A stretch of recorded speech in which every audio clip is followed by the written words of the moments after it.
What's up, everybody? John Maddox here, coming at you with another late night logical, plausible, probable. We're gonna be having an open mic discussion. You never know where we might end up. But I will tell you this, before we're done, we will have put some Evos in their place, because when I'm finished, you done. What is up, everybody? Welcome to the first late night logical pause probably in quite a while. I've been busy, had some crazy stuff going on in my life.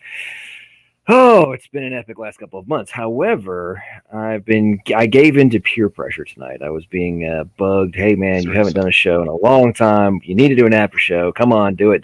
So anyway, I decided to cave to the peer pressure and bust out my mic and a few other things. And so we're going to have an after show and see where we go. So for those of you coming in for the first time, I used to do after shows all the time and generally try to keep, the first hour or so, we keep pretty much focused on the debate in question and kind of go round robin. People get the opportunity to share their thoughts about the debate, best one-liners, best comebacks, who they won overall, what kind of stuck out to them. Hey, John, I can't about hear the debate. You there? You serious? Yeah, I can hear you, John. You can't hear me? Yeah, I can hear you. You sound good. Okay, so Matt, you can't hear me? Hey, I'm going to hop out and I'll come back in. Okay. We'll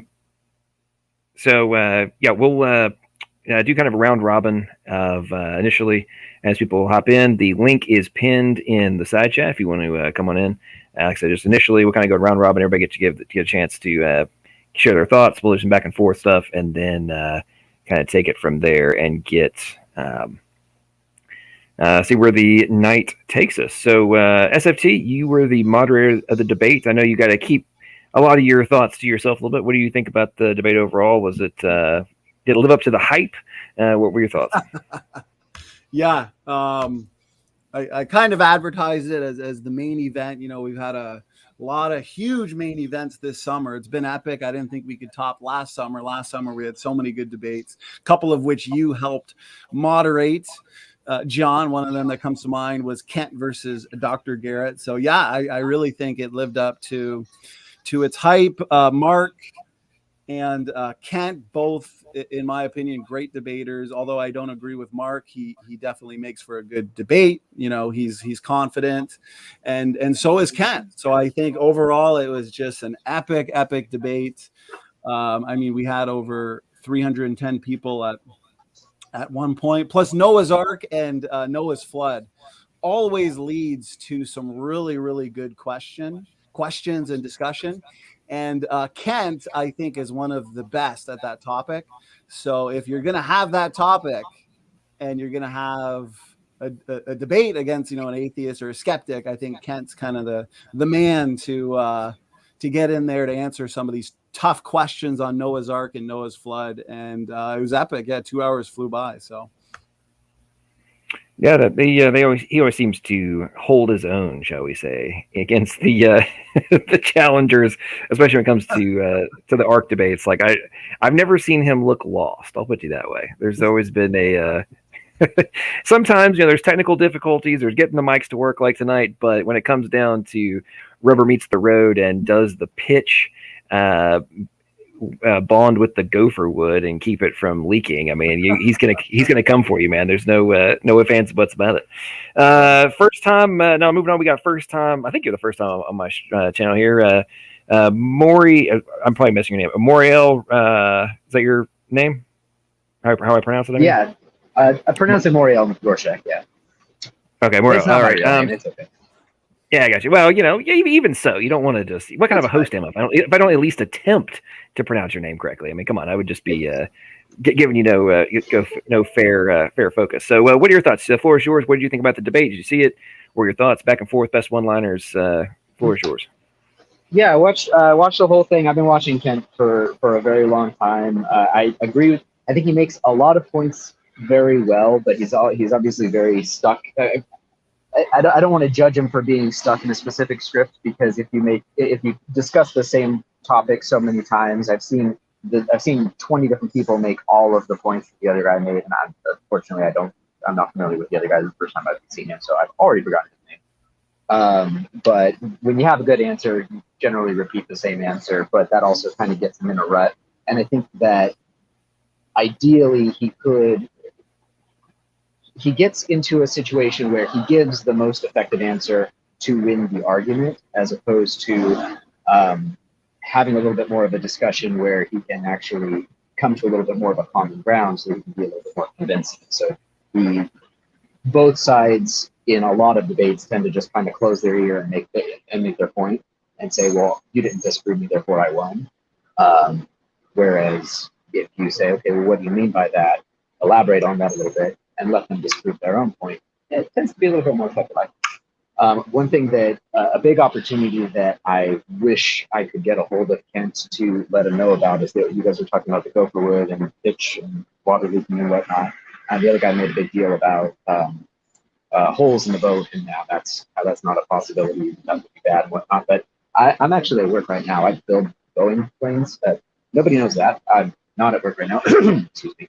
And if you, without getting any sort of proprietary secrets or whatnot, if you look at the structural spars of any airplane's wing of any sort, there are holes in them. And it's actually, it makes it more strong, yet flexible. You want holes in the right way in structures in order to improve rigidity and strength overall. So that's what we're talking about. That's interesting. So you're saying that from a structural engineering perspective, there are obviously you don't want it to have holes like a sieve, but in some certain locations, it's actually going to be advantageous if you know where to put them from a engineering perspective. Is that kind of what you're saying? So, not an engineering perspective, because my head is not located there. I'm a mechanic, not an engineer. Don't confuse the two. My head is on top of my shoulders. But no, it's called a semi-monocoque structure.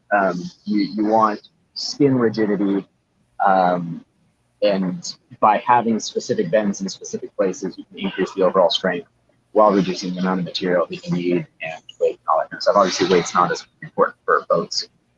I don't really build boats. My coworker is doing a funny dance that I can't show you because I'm not allowed to have my camera on here. Gotcha. No, it makes total sense. No, I appreciate it. That's a very interesting insight. Yeah, it's always been fascinating to me in a lot of these kind of debates and just discussions in general, whether it be about Noah's flood or anything, just scientific in general. There's usually always these surface level assumptions and kind of talking points that people all think. And then it's very interesting when you have conversations with different experts in different fields or people who have specialties in these subdisciplines. Very often it's like, well, yeah, that's true, but there's all these exceptions very often to what is considered the surface level factoid, if you will. But all right, so Matt, is your headset working? Can you hear me? Can we hear you? Let's test it out. Let's see. What floor is yours, my friend? Yeah, I had to run it through a couple times, figure out what was going on. But yeah, it's working fine now. I really appreciate the time and patience with me. Yeah, I thought it was a pretty good debate. I do think that Kent, like Moriel said, did stick to a script, but I think that it's because his arguments are actually sound.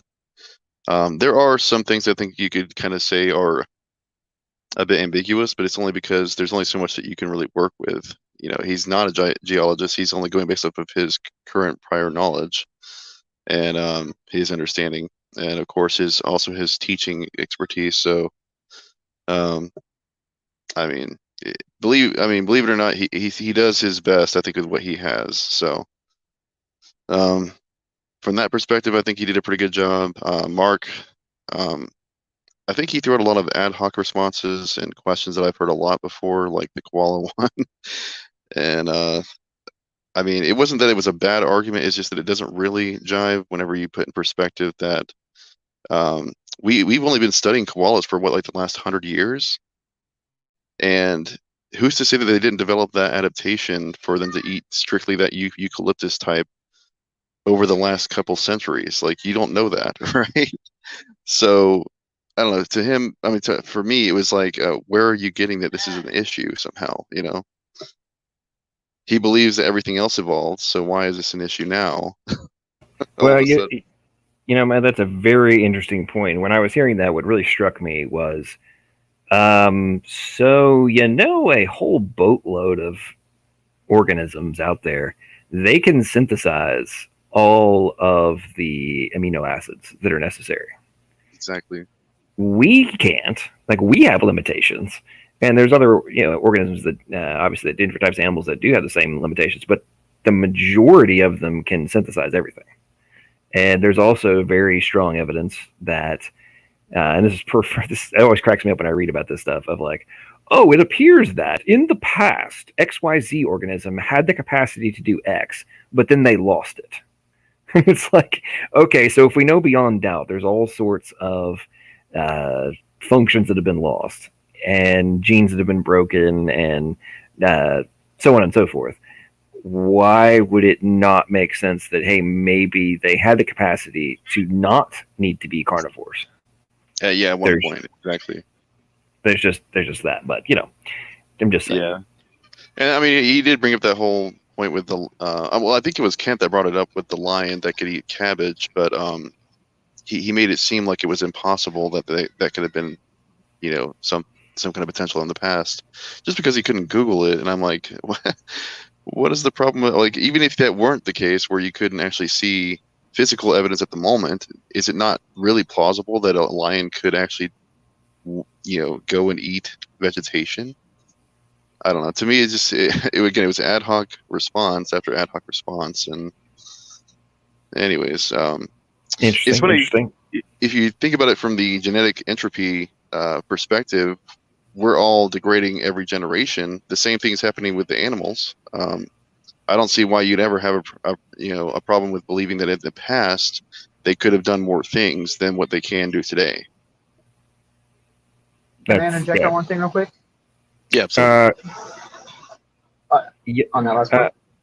Who was that? You, Moriel? Yeah, just want to say one thing real quick about the line. Real quick, and then we're going to let real quick. Go ahead, real quick, and then we'll let Vector just joined us, and we'll let him have the floor to give his thoughts, and we can go back to more open discussion.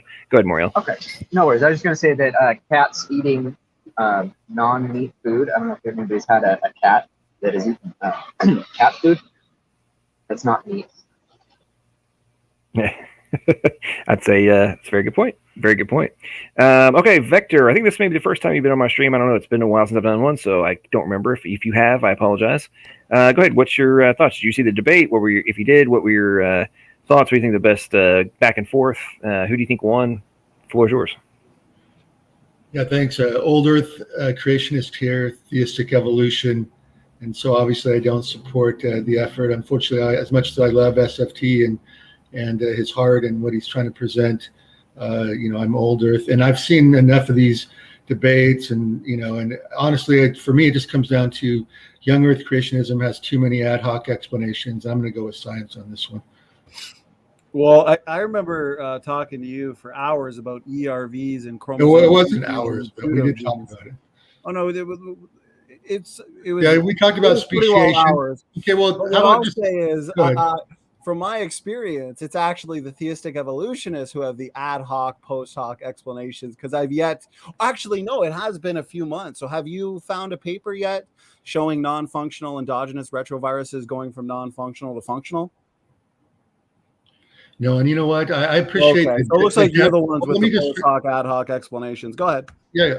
No, I appreciate the depth to which all of you guys have researched it, and it's one of the reasons. I use a lot of the arguments from, the improbability of abiogenesis when I approach non-theists.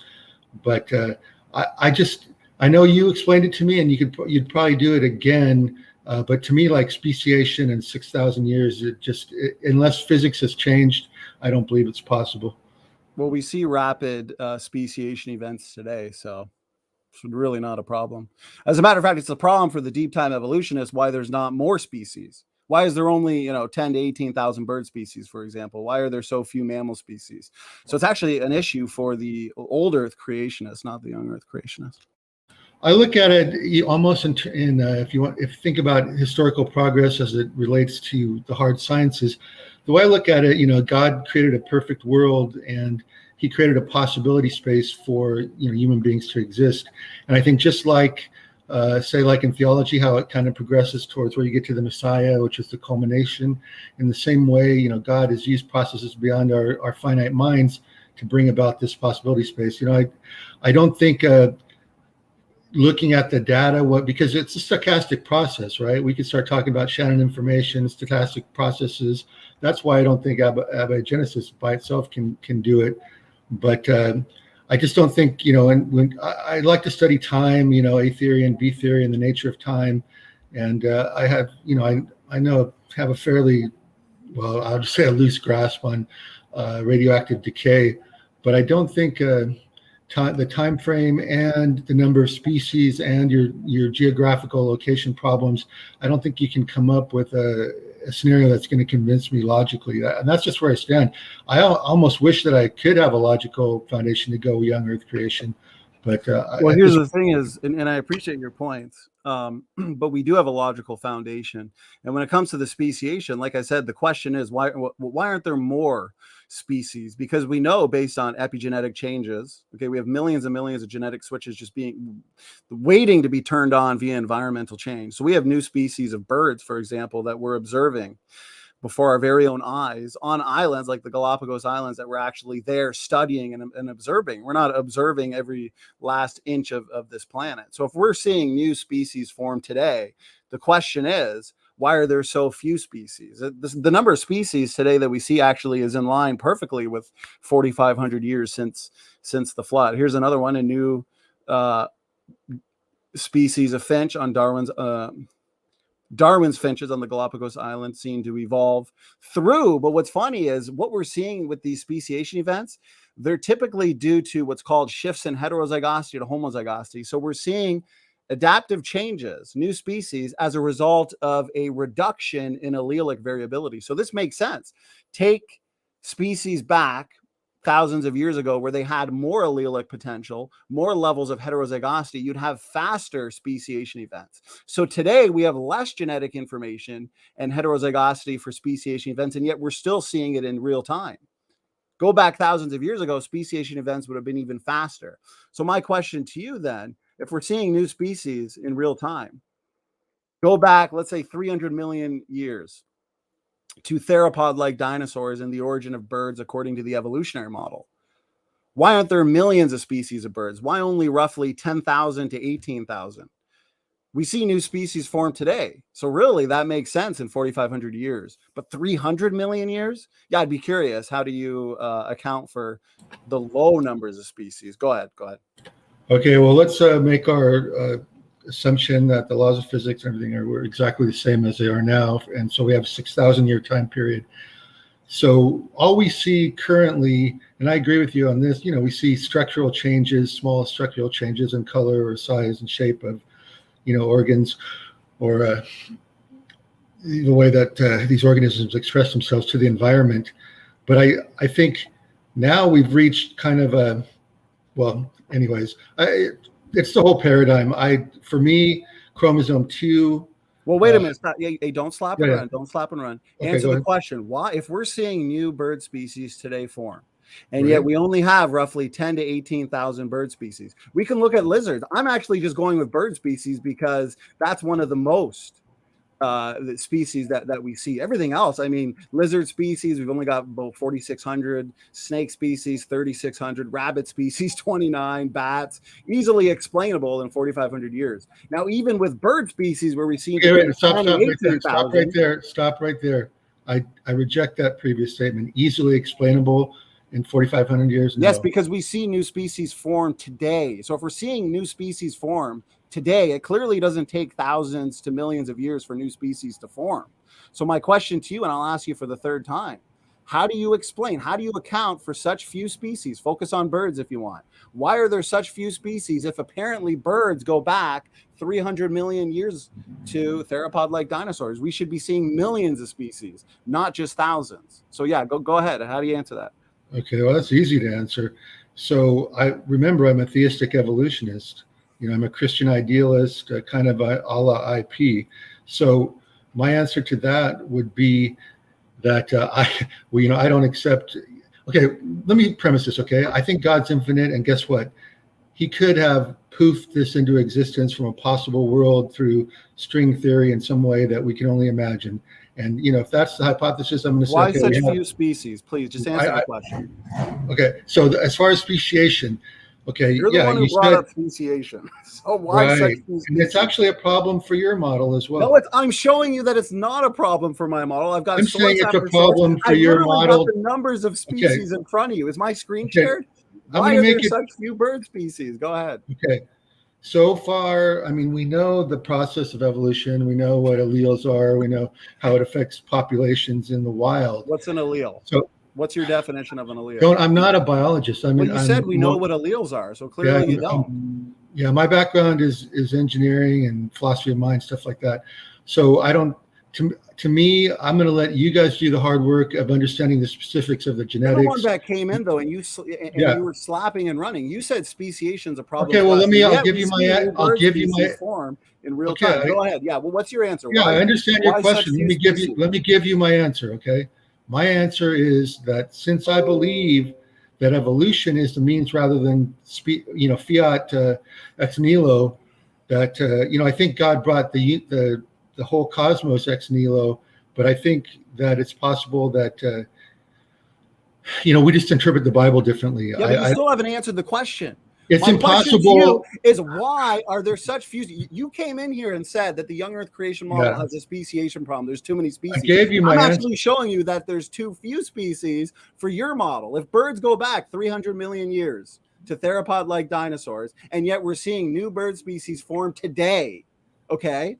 Why are there only thousands of species and not millions of species? Please, just for the fifth time, easy. Just either say you don't have an answer or provide an answer. Go ahead. My answer would be simply that because of the way that individual organisms, model their environment, they reach a point, the Earth as a whole reaches a kind of a point of syncretism and synchronization where the speciation slows down. And say like a tiger, because it's so well designed for its environment, isn't going to evolve, into anything different. And because all you're witnessing is that structural evolution and color change, stuff like that. You don't have enough time to create all the species. That would be my argument. I mean, you can dispute it, but it's disputed by the data. I mean, I'll say this one point and then I'll yield. So we can actually do genetic sequencing. We can see, for example, when it comes to the bird species, we can see how these species are forming. And as I pointed out, they're forming due to a loss in allelic variability. Okay, these species are going from shifts in heterozygosity to homozygosity. Okay, so they're adapting, but it's not due to an increase in genetic complexity. It's not due to an increase in genetic information. There's no new body plans being added. There's not an increase in phenotypic complexity. That's what would be needed for large scale evolution, which you're proposing. No, we see that the data is consistent with thousands of years ago, God would have created these archetypes. Okay, with pre-existing genetic information and a front-loaded capacity to change. As time goes on and we see more and more change, we see a reduction in the ability to change and speciate and adapt. So the point is, we see new species. I hear some background noise if someone wants to mute. So the point is, we see new species form today. It's not due to vertical changes. It's no help to large-scale evolution, but it's exactly what young Earth creationists would predict.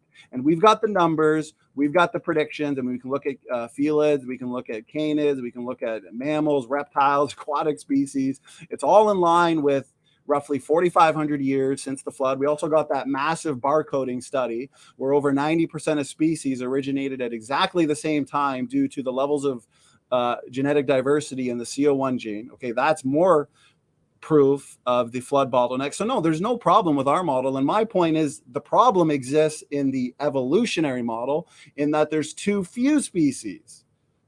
Go ahead, I yield. I'll let him respond first, and then I'll go ahead and I'll talk about mine.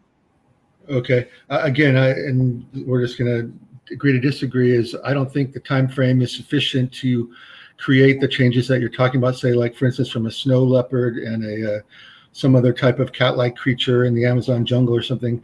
There's not enough time for the structural evolution and the way that it processes the genetic information to create those structural variations, in kinds that you're talking about. So yeah, I just think it's a matter of time. That's why I go with yom as an age rather than a day. Simple as that. Except you haven't actually answered the problem with your model as to how there's such few species. The changes you're talking about are already within the genetics of living organisms. Okay, there's the capacity for those adaptations. There's no increase in genetic complexity that's necessary for those types of adaptive episodes. We can get these changes through epigenetics. We can get those changes through what we're seeing in the finches, shifts in heterozygosity, homozygosity. This is all in line with the model of created genetic diversity. But with you, your model needs an increase in genetic complexity. You need to explain the origin of phenotypic complexity. That's not the type of changes we are seeing. And that's why we as young Earth creationists, we're able to make testable predictions based on speciation events. Theistic evolutionists cannot. Yeah, go ahead, Ayil. Okay, well, I'm going to put it in analogical form because a lot of people listening may not, I mean, they may understand the words vaguely and the concepts, but let's put it in terms of an analogy. Okay, so let's take it from the earliest human history where we actually have historical knowledge of what species exist and what they look like, etc. Like we know that probably crocodiles and hippopotamuses were in the ecosystem, at the time of the earliest historical writings that we have. Would you accept that? Repeat that question.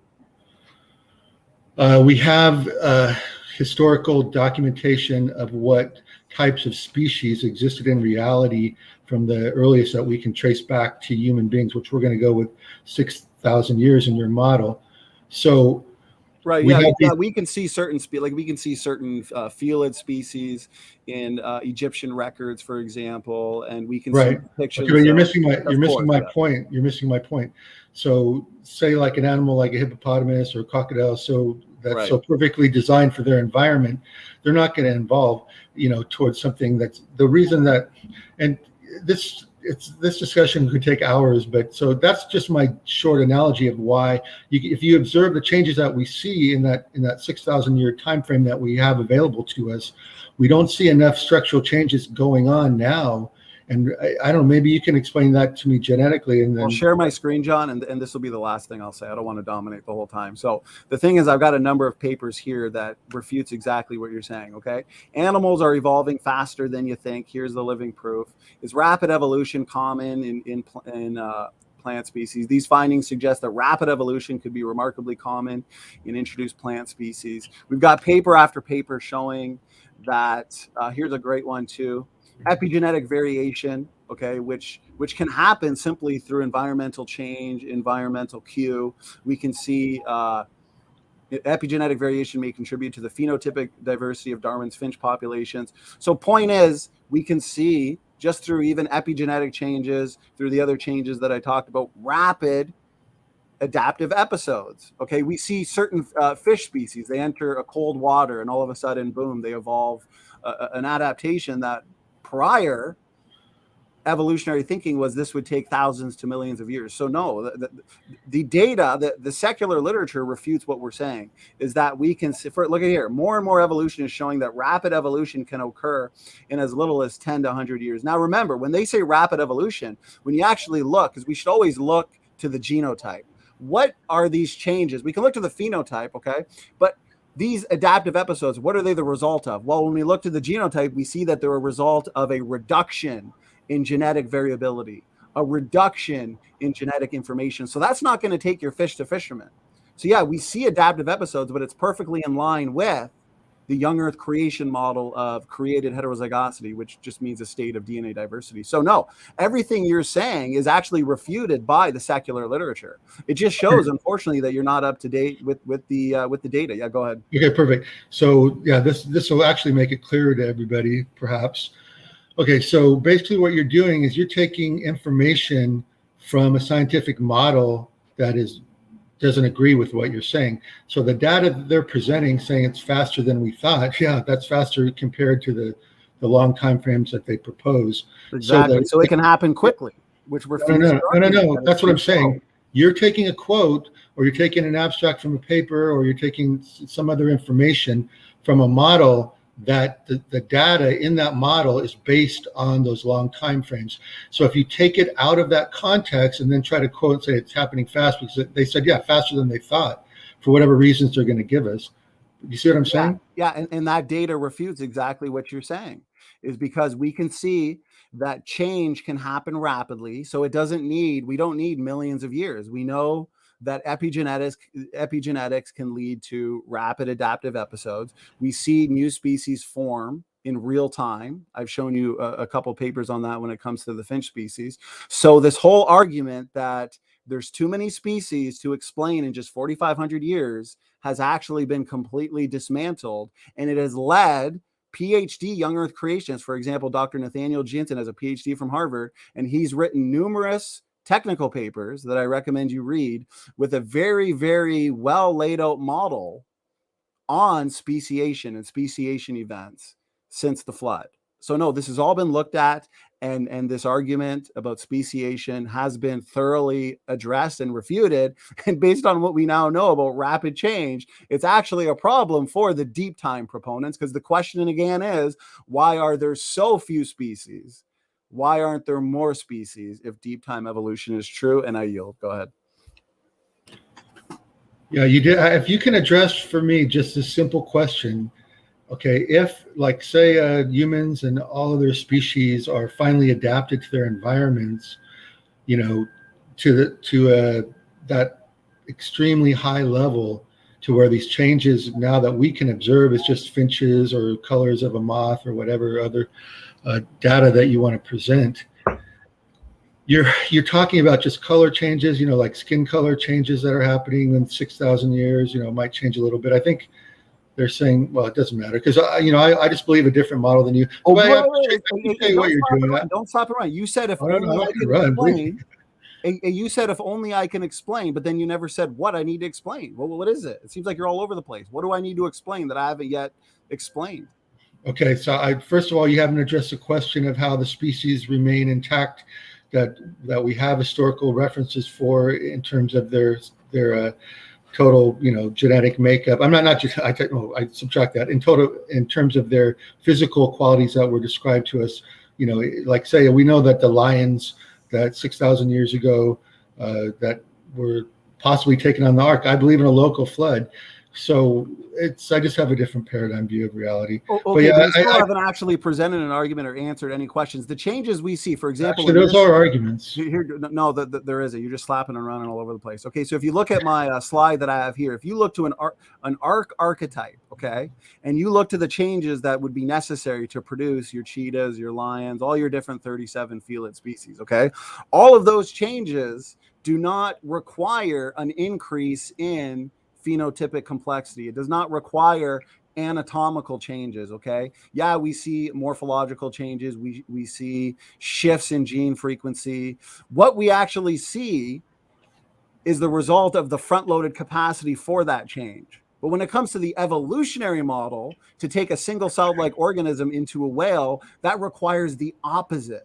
That requires an increase in genetic complexity. That requires an increase in net genetic information. No, what we see is reduction for the most part and adaptive episodes due to epigenetic changes. This is what we see. It's all throughout the literature. There's not a problem going from a horse archetype to all the different horse species we see today, for example, in this diagram. Not a problem going from a bear archetype to all the different bear species we see today. None of these changes require the large scale type of innovations that large scale evolution requires. I think you understand what I'm saying. The point is, no, it's not a problem for the young Earth creation model. We've looked at this and it's actually resulted in testable predictions. So go ahead, I yield.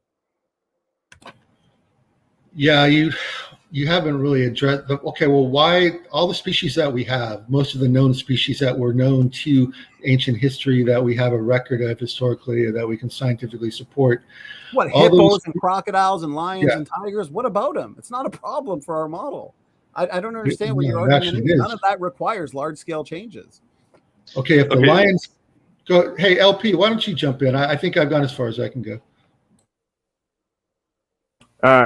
Well, I think that Matt's actually been being very quiet for a while. I think you had something you want to say, right, Matt? Yeah, I mean, I was just going to ask him a quick question regarding a couple things, because I mean, I understand he's an old Earth creationist, and you know, I mean, I don't want to go into too much with the ERVs, but somebody else is also talking in the comment section about ERVs, which I'd like to go over that a little bit later. Well, that's why pigs can fly. That's why I asked him, because we talked about it before, and he said ERVs are a problem. And I pointed out, No, and I they're showed not. him a dozen papers about how we are now finding incredibly important and essential functions in these transposable elements. So I asked him to explain how that's possible Well, I in an get the evolutionary model, and he has yet to provide a paper showing the co-option of these incredibly important functions. So no, the evidence best explains these ERVs as being created units of DNA function and not the ancient remnants of past viral infections. And right. Vector has failed to explain the data on Well, ERVs. the other thing with the retroviruses is that the way that viruses function in the first place, and again, we were supposed to, if we are believing that God created all things, He would have created them for a different purpose than to degrade or cause any kind of problem for us.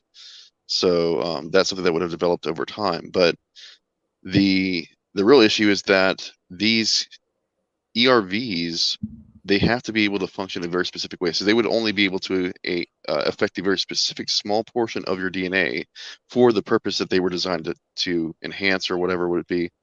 And in this case, if you have a certain amount of similarity to any other, biomolecular structure, those would, of course, only be able to affect the ones that have that similarity. That's it. So whenever we see that there are similar, like there's a specific spot where they say, okay, this is where this ERV had an effect on this this creature, and therefore we believe that it was descended or an ancestor to another creature, they're miscorrelating this, not understanding that it's possible that because their genetic code was similar, they both could have gotten the exact same spot affected. It only affects that. That's its job is is to affect only that portion of DNA, right? That's the whole point. Well, So here's the thing, Pigs, is yeah, if these retroviral-like elements are actually created units of DNA function, right? right. They were front-loaded into the original genetic kinds, which the evidence seems to suggest. Then that means the reason why we have similar Mhm. retroviral-like elements in humans and chimpanzees is because they're there for functional purposes. For example, Right. functions in embryological development, immune response, cell stress responses. So it doesn't have to be the result of past viral infections. It could be they were Right. put there that way for functional purposes. Right. I mean, there are multiple ways of looking at it. I'm just letting you know this is the way it came across to me. And I mean, I've done some study on microbiology a little bit because I also had to do atmospheric monitoring on my submarine when I was working in the sub. Right. And so I had to know quite a bit about stuff like that too. But I mean, just thinking about it from that perspective, if there's any similarity, right? And again, these viruses only affect a specific portion of the DNA or RNA strand, whatever. It obviously is going to affect all species that it's able to come into contact with, right? So it's like, why would you ever assume that this means that they were descended of each other? That doesn't make any sense. Well, Like Can I me hop especially in on that one sec? especially if they're functional. Like right here, I'll say this and then I'll yield. Retroviral promoters in the human genome, endogenous retroviral RNAs involved in immunity. I mean, paper after paper showing the even right here, scientists identify new beneficial function of endogenous retroviruses in immune response. So yeah, if we have functional DNA elements such as endogenous retroviruses or ALU sequences in, say, chimpanzees and humans, yes. well, now that we see that these DNA elements are important for so many reasons and those functions could never have evolved, that's why no evolutionist can show you data, empirical data, showing a non-functional ERV going from non-functional to functional. That suggests that what we're looking at here are created units of DNA function. So the reason why we have similar DNA elements with the chimpanzees is because they're there for functional purposes, which points us back to what? A common designer, right? Right. And anyway, to me, it almost seems like these ERVs are actually genes that were somehow separated from the original genome, and they're just acting on their own as like a rogue parasite element almost. kind of thing. Yeah, like a rogue element. Yeah. Can I interject on that real quick? Yeah, Absolutely. Go ahead. I just want to say that, so you're familiar with the three theories, the Bible aside, the three secular theories as to how viruses started in the first place, because they're not necessarily alive all that much. I don't know One of all which, of them, but if you want to do a quick I was rundown. just pointing out, so the one that makes the most sense to me is the escape theory, is instead of human DNA having ERVs as an infection of that human DNA, the reason why there's a correlation is that it seems that the origin of viruses themselves is exactly what you were talking about, is that it could be functional pieces of the genome that at some point during, I'm not going to be able to explain it very well, but at some point during replication, those pieces will go from one part of the genome to the other. It's part of the original organisms, not just humans, but original organisms' DNA. If that happens to escape and stay together, then that could be the origin of a virus. A piece of that thing's DNA escaping Right. So it's basically just a portion of DNA that managed to somehow get away from the original cell that it was, the membrane, right? That it was. Right. Okay. And I think that's why the VIGE, that stands for variation inducing genetic element hypothesis, it would actually predict, and it has predicted function for these viral-like elements. And that's actually what we've discovered over and over again. So that's why I think this is the best model, which has to do with what you're saying, where certain mobile retrovirus particles originally could have moved from site to site within the genome, thereby changing the way genes are regulated within the host genome. And I think that it had to be that way because right here, I think that this is important, something the evolutionists can't answer, is that certain genes, right here, retroviruses could have originated from within the host genome instead of invading it from outside. This had to have been the case in any scenario, since viruses are dependent upon host cells, right? This means that the cell's genome had to predate viruses if viruses are incapable of surviving without a host cell. So I'd love Vector to explain how these retroviruses could have originated without the host. There is one possibility. All right. Hang on, guys. Before we go down this rabbit hole some more, we're gonna have some fun. So, Praise, thank you so much for the $5 super chat. He says, "Wasn't there a kind of koala on the Ark, not a specific species?" Which I would say is a good observation there from the positions being put forth. But then Caleb had a good little comeback, and he says, thank you also for the $5 super chat. Was there a praise species on the Ark or the result of evolution?" And I'm going to go with Caleb. Caleb, I think that praise may be proof that Darwin was correct. I mean, and we're just all wrong. It's Vector would be correct in this context. And I think Morio, you kind of lean Old Earth, right? But you're kind of open to. Yeah, I think. Yeah. I think that the world can be as early as it needs to be, and that I think that Adam was specifically a unique creation. I think that that there could have been a lot of individually unique creations that have speciated since then, and that Adam was specifically 6,000 years ago. I think that there was a literal flood of some sort, although I think there's a more localized flood, there's a completely universal flood that could have reset a lot of those things, which would account for exactly what you guys have been talking about as far as how few species there are. If Noah saved enough of the kinds of animals, but not necessarily every individual unique species that could have evolved over that period of time from the original however many types there were, that we've had about 4,500 years of speciation since then. Right. Well, I think something that often gets left out of, and I know SFT was kind of alluding to this, but one of the things that kind of gets left out from a very blunt perspective is, if speciation isn't requiring all these pressures as well as a growth of data in the genome in order to actually occur. If you're flipping the script and saying that there used to be exponentially more available configurable data in the genome in the past, then the rate of which the speciation would occur by default would be exponentially faster as well. And since you're not having to wait for new information to arise, you already have it. The second those pressures would be experienced by the organisms, then the speciation events and the adaptations be happening immediately rather than with a time delay. And this is why kind of the point I was making earlier in relation to the in the past there was this function was obviously there. Now the descendants of down the line have lost this. So They had it in the past. They don't have it now. What does this tell you? We're losing data, which continues to support the point that I was making. But Exactly. that's one of my thoughts on that. It's a great point. Yeah, that book by Dr. John Sanford regarding genetic entropy is extremely informational regarding this.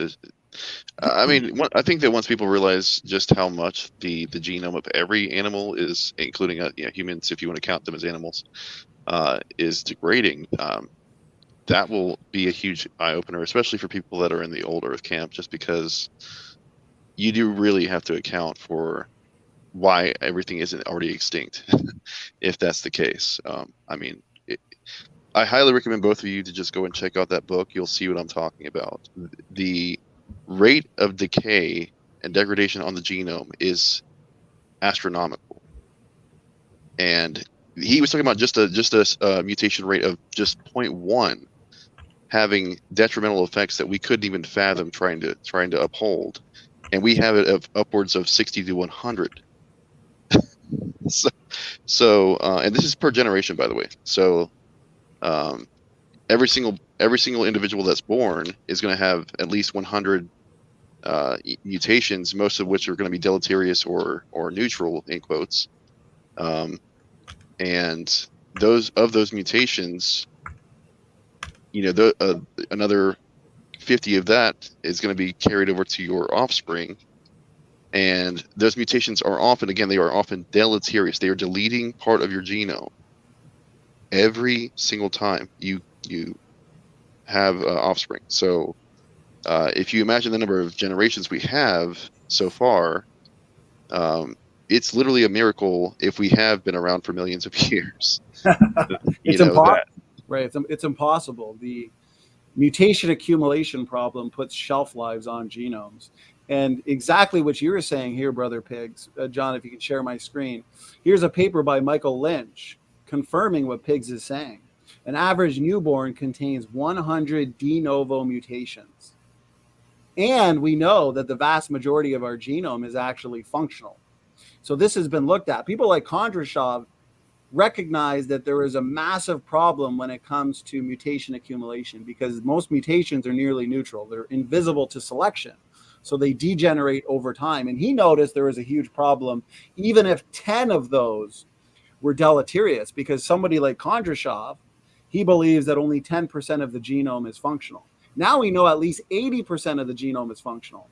That means 80 of those new mutations, those 100 new mutations, are deleterious.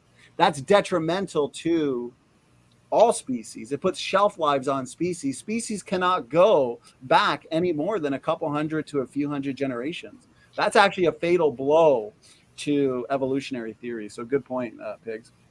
Yeah, I mean, on top of that, it also gets worse, because so with the deleterious effects of the mutations, you have to imagine that we've seen a vast increase spike of various diseases. For cancers are way high up now, and I mean, these things are just popping up out of nowhere. These are not things that were in existence prior, right? That's the direct influence of these, this genetic degradation.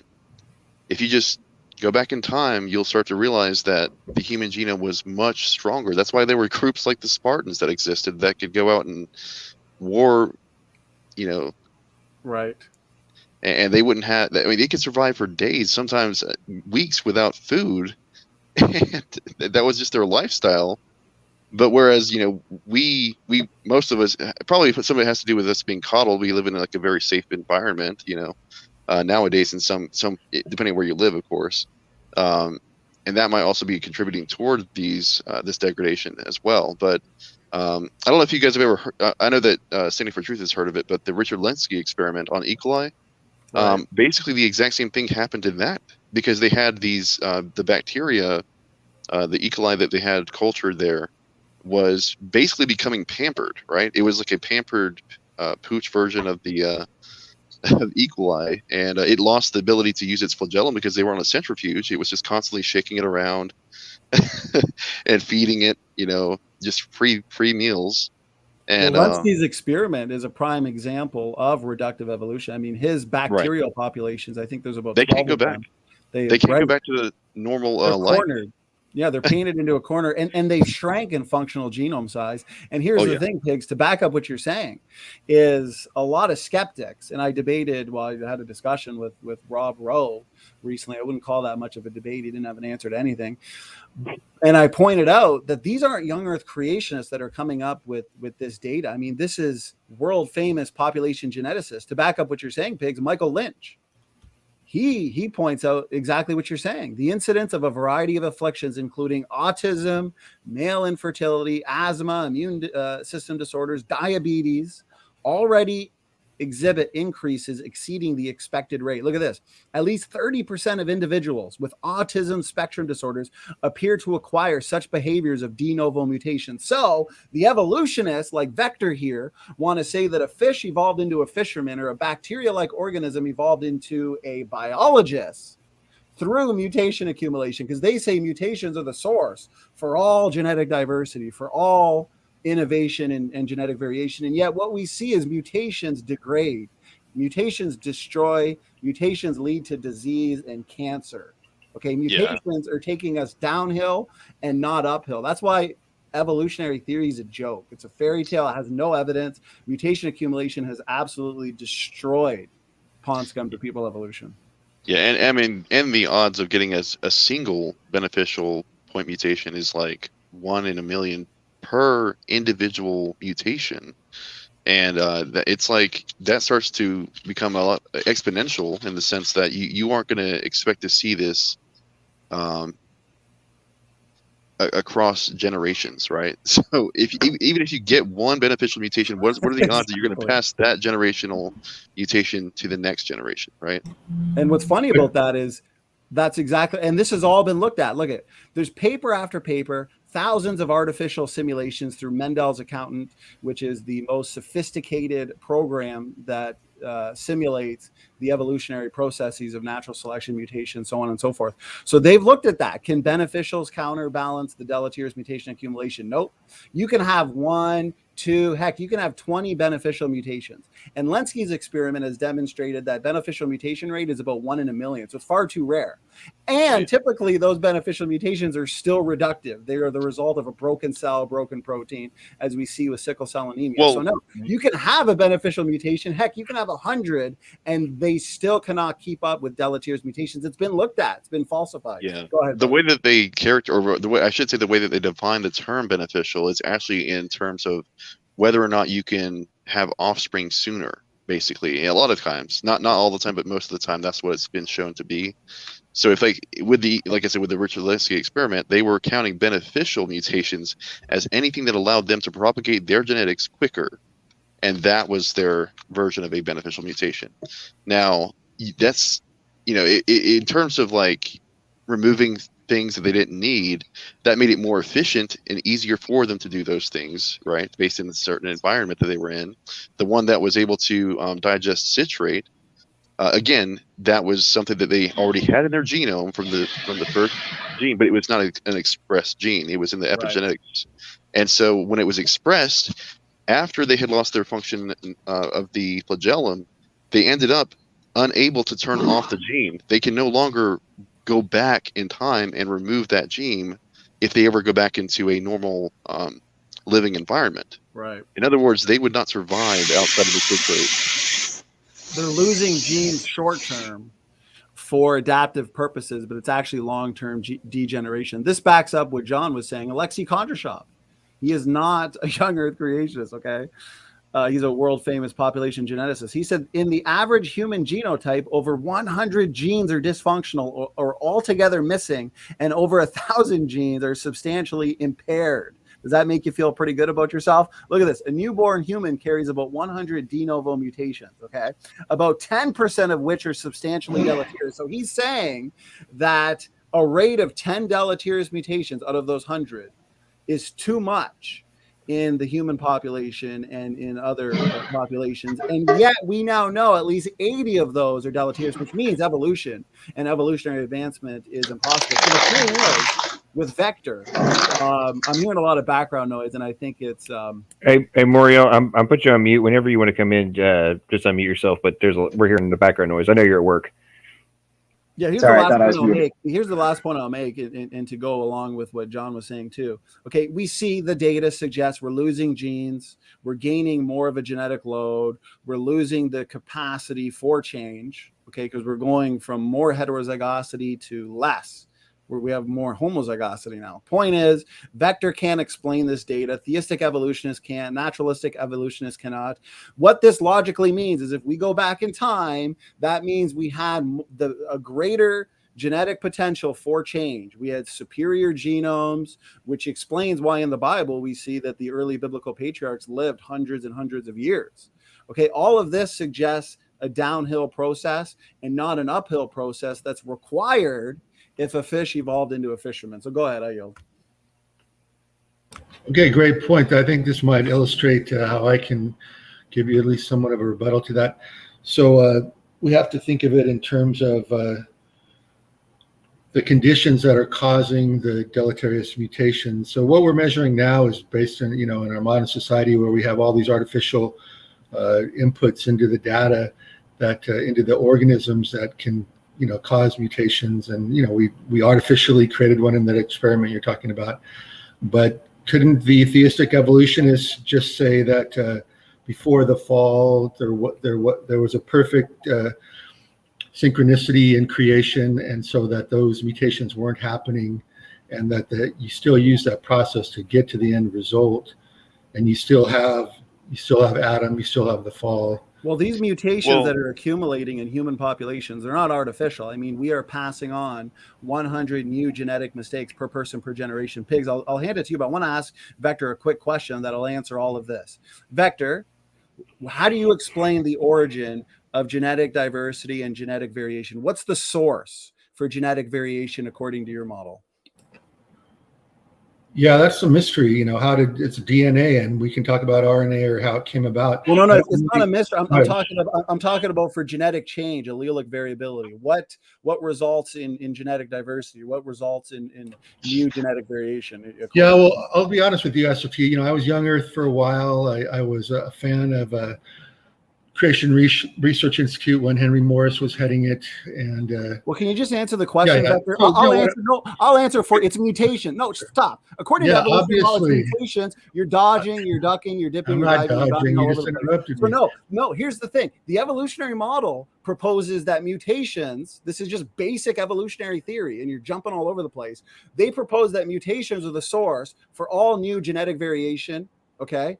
But we now know that mutations are deleterious, they're damaging, they lead to disease. So the young Earth creation model, which suggests that the vast majority of DNA differences and DNA diversity is the result of what? Created and front-loaded genetic diversity, front-loaded heterozygosity. That makes the most sense of the data. So if those DNA differences and genetic variation is already built in, then change is easy. We don't need millions of years to add diversity through mutations, because we know mutations destroy. Your model's completely destroyed. I'm sorry, Vector. Well, I mean, I understand your position. Like I was saying, I held it for a while. You don't, because you don't even understand your own position. You didn't even know mutations were the source of genetic variation for the evolutionary model. I understand the position. Actually, I do. I have a degree. I've taken biology classes. I understand. So how do mutations take a fish to fisherman? How do mutations take a single-celled like ancestor into a whale if we know mutations destroy? Answer that question. Don't dodge. Answer that straightforward question. Go ahead. Okay. And we'll see, in terms, if you're going to give a theistic evolution model, you're going to have to incorporate theology into your model. So I'm going to say that the Hebrew word yom did refer to an age or a long period of time. I'm going to say that God was acting, in the physical universe before consciousness as we know it, came onto the earth. The spirit was hovering over the waters. And so, yeah, the mystery is how did DNA come into being? So that's the real question you're asking. No. The real question is how. I just explained it. No. Evolutionary theory says that mutations result in genetic innovation. How's that possible? Go ahead. This guy doesn't answer any questions. So hang on. Okay, calm down. All right. So Vector, is it your position that God inserted all of the initial genomic information actively, or that it was derived via traditional evolutionary theory? Yeah, well, you're going pre abiogenesis or post. Any. I mean, you called yourself a theistic evolutionist, and to my knowledge, theistic evolutionists think that it was God had no action directly in it, and it was all like pre-programmed to happen from like physics and chemistry, which is ironic given the fact that we now know beyond doubt that physics and chemistry have absolutely nothing to do with why the genetic data is what it is. So that completely goes out the window. So you're now back to either it all happened through. Either it all happened through random mutation and natural selection, or it was created by an intelligent agent directly. Correct. That's where the options are. So, are you either it was all somehow installed from God, like from the formation of the universe, or God took active action at some point, or it all came through random mutations and natural selection? Which is it? Okay, we actually have three choices. We have, necessity, we have chance, and we have design, just like we do with in the beginning of the universe. Okay, so, I literally just outlined all three of those options. So which one is your position?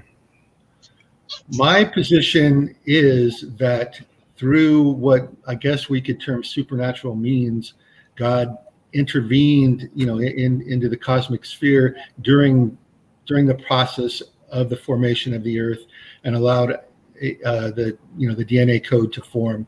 Now, we could discuss what a stochastic process is and how it's possible. We could try to, we could talk about the. Are you saying God only created the first self-replicating cell, or he created different kinds of animals? I'm going to say that I have to remain agnostic as to the mysteries of God and how he created us. But you're the one who's saying that chimpanzees and humans are related and this evolutionary process is scientific and valid, but you won't answer the simple question. So you're saying God initially created DNA. Okay, now you got to take whatever that first organism is, or whatever that first few organisms are, into the rest of life: whales, pine trees, humans, chimpanzees. Okay, evolutionary theory says that mutations, natural selection acting upon random variation, that random variation being the result of mutations, is what leads to new innovation. Okay, so my question to you then, and what John's asking, is do you hold to that, this idea that mutations add the genetic variation necessary for selection to act upon? Is that what you hold to? It's a good question. It's actually, when I was looking at it without all the data that we have now from genetics, that's why I was a young Earth creationist, because I couldn't figure out how, like, the evolution of a bird's wing made sense on natural selection, how small incremental increases and Bernoulli's principle application to their body versus the negative impact of things like losing teeth and claws and being able to fight and transitioning into flight didn't make any sense to me. And actually, those questions I still feel like any type of evolutionary model isn't able to answer. So, I agree with you on a certain level. I don't think we can definitively answer. That's why we have these debates. You can actually support either position.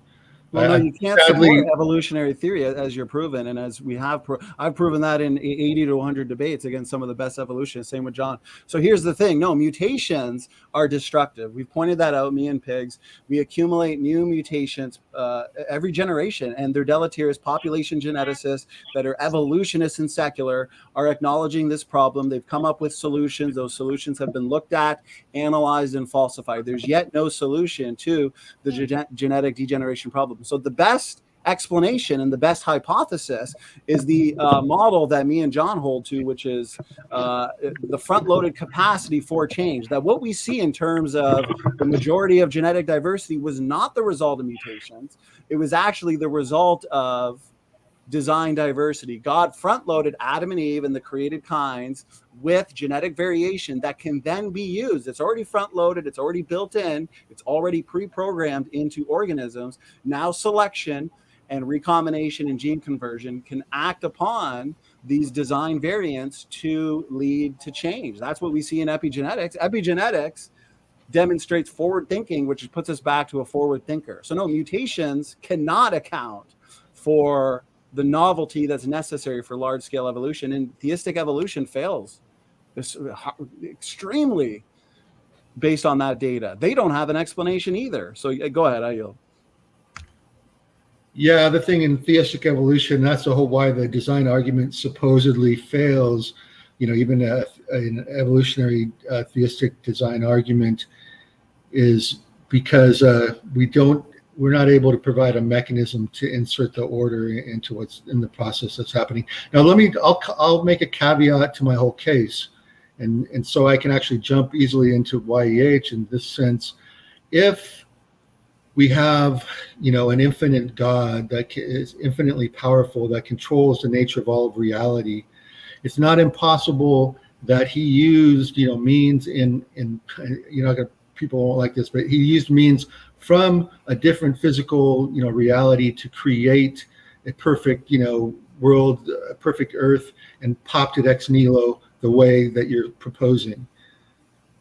I think it's possible, but the reason that I don't go with that is because I think, the fossil, it's all the usual reasons. Okay, so now you want to go to the fossil. So first you said it's because of the chromosome 2 fusion. You said it's speciation. You said it's ERVs. We've absolutely dismantled all three of those. Now you want to go to the fossil record. The fossil record is no help to you. We can talk about that for 2 hours. Why? You just seem like the kind of evolutionist that wants to say, well, what about this? What about this? What about that? And you missed what I said. No, the fossil record, stop. The fossil record doesn't help you either, because what we see in the present is mutation accumulation, which puts shelf lives on genomes. So you don't have millions of years to take your fish to fishermen. Mutations are not the creator as you need them to be. They're actually the destroyer. And that's why the design diversity hypothesis makes the best explanation for what we see today in terms of life.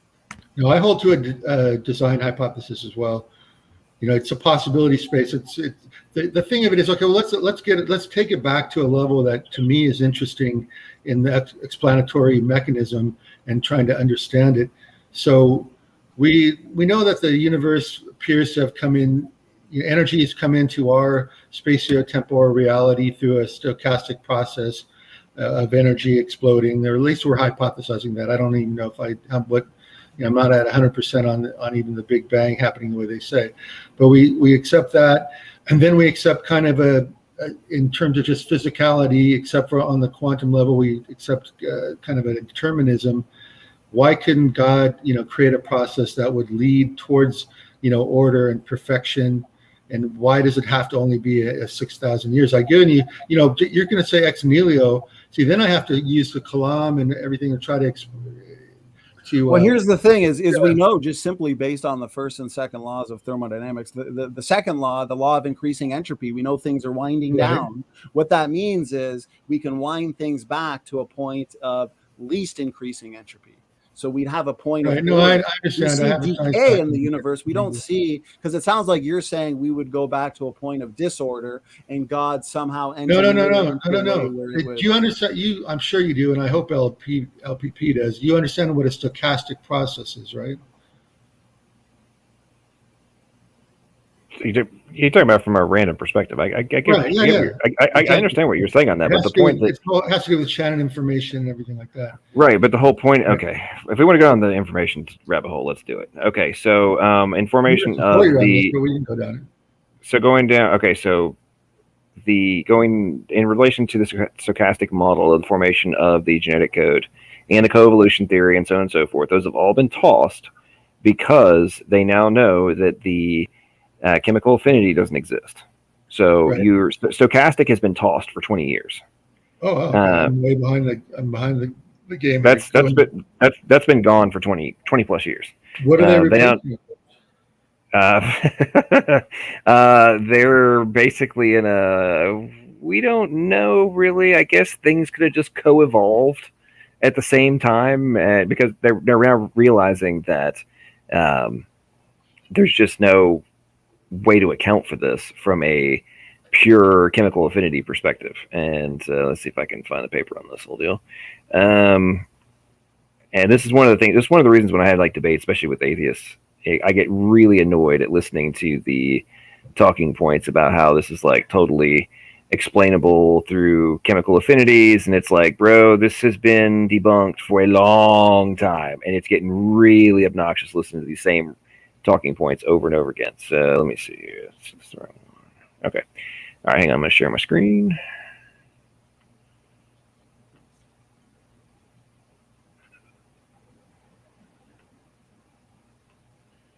All right, I'm about to go full screen mode on this. Tell me if it's coming through, guys. Yep. All right.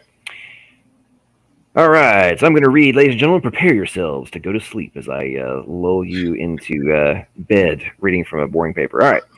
We must face the problem of the reality of the organic codes. Are they real codes? Do they actually exist in living systems? It is a fact that the genetic code has been universally accepted in modern biology, but let us not be naive about this. What has been accepted is the name of the genetic code, not its ontological reality. More precisely, the genetic code has been accepted under the assumption that its rules were determined by physics, by chemistry, and do not have the arbitrariness that is essential in any real code. The theoretical premise of this assumption is the belief that there cannot be arbitrary rules in nature, and this inevitably implies that the genetic code is a metaphorical entity, not a real code. This idea has a long history, and let us not forget that for many decades it has been the dominant view in molecular biology. The first model of the genetic code was the stereochemical theory, an idea proposed by George Gamow in 1954, and later reproposed by many other authors, which states that the relationships between the codons and amino acids were the result of stereochemical affinities. The second canonical model was the coevolution theory proposed by Wong, and according to which the genetic code co-evolved with the biochemical pathways that introduced new amino acids in protein synthesis. Both theories imply that the rules of the genetic code are chemically determined and that no arbitrariness exists in them. It has taken a long time and much experimental work to overturn this conclusion, but eventually it has been shown that there is no deterministic link between codons and amino acids because any codon can be associated with any amino acid. Bunch of papers on that one. This means that the rules of the genetic code do not descend from chemical necessity, and in this sense, they are arbitrary. Today, in other words, we have the experimental evidence that the genetic code is a real code, a code that is compatible with the laws of physics and chemistry, but is not dictated by them. Our problem, therefore, is to take stock of this reality and to account for it, which they have not accounted for it. Right. I agree. But where everything's being run into now is like you can't just say, oh, randomness accounts for this because you have direct specificity. You have, from a chemical binding perspective of the actual structure of DNA, you have no chemical bond between base pairs. You have the hydrogen bond between each of the nucleosides, but you do not have any bond between the pairs themselves. So you have complete randomness. They can be in any order. There is no chemical reason for them to be in any order. So we now have data that's encode in an encoded format, which is in a completely arbitrary and like chance. You either have chance as the only explanation, or you have intelligent agency. That's where we're at now. Like the experiments are in, and there is no chemical explanation for why the orders of that the code would exist in the first place, let alone the sequences that are utilizing the code to create all this functional information. Then you have to go a step further, and you get into crazy things like, which I'm trying to find right now, the triplet of triplet codes, where they're finding out that the not only is there well, there's actually multiplex codes that are in addition to what I'm about to show you, but they found out that the adjacent codons actually are also influencing and have their own level of information that is being utilized in translation. So I'll keep this but the atheists and naturalists that I debate on this, they will say that even, given, say, Dembski's improbability number, which is what I think 10 to the 150, that even, they'll take that over, the existence of God. And obviously it's just stupid, but, that's the route that they'll go. Yeah, you're right. It's those three options, but the modern day, the atheists, a la Oppie or whoever, they're bottoming out instead of God on necessity. That's what they're trying to do, and determinism.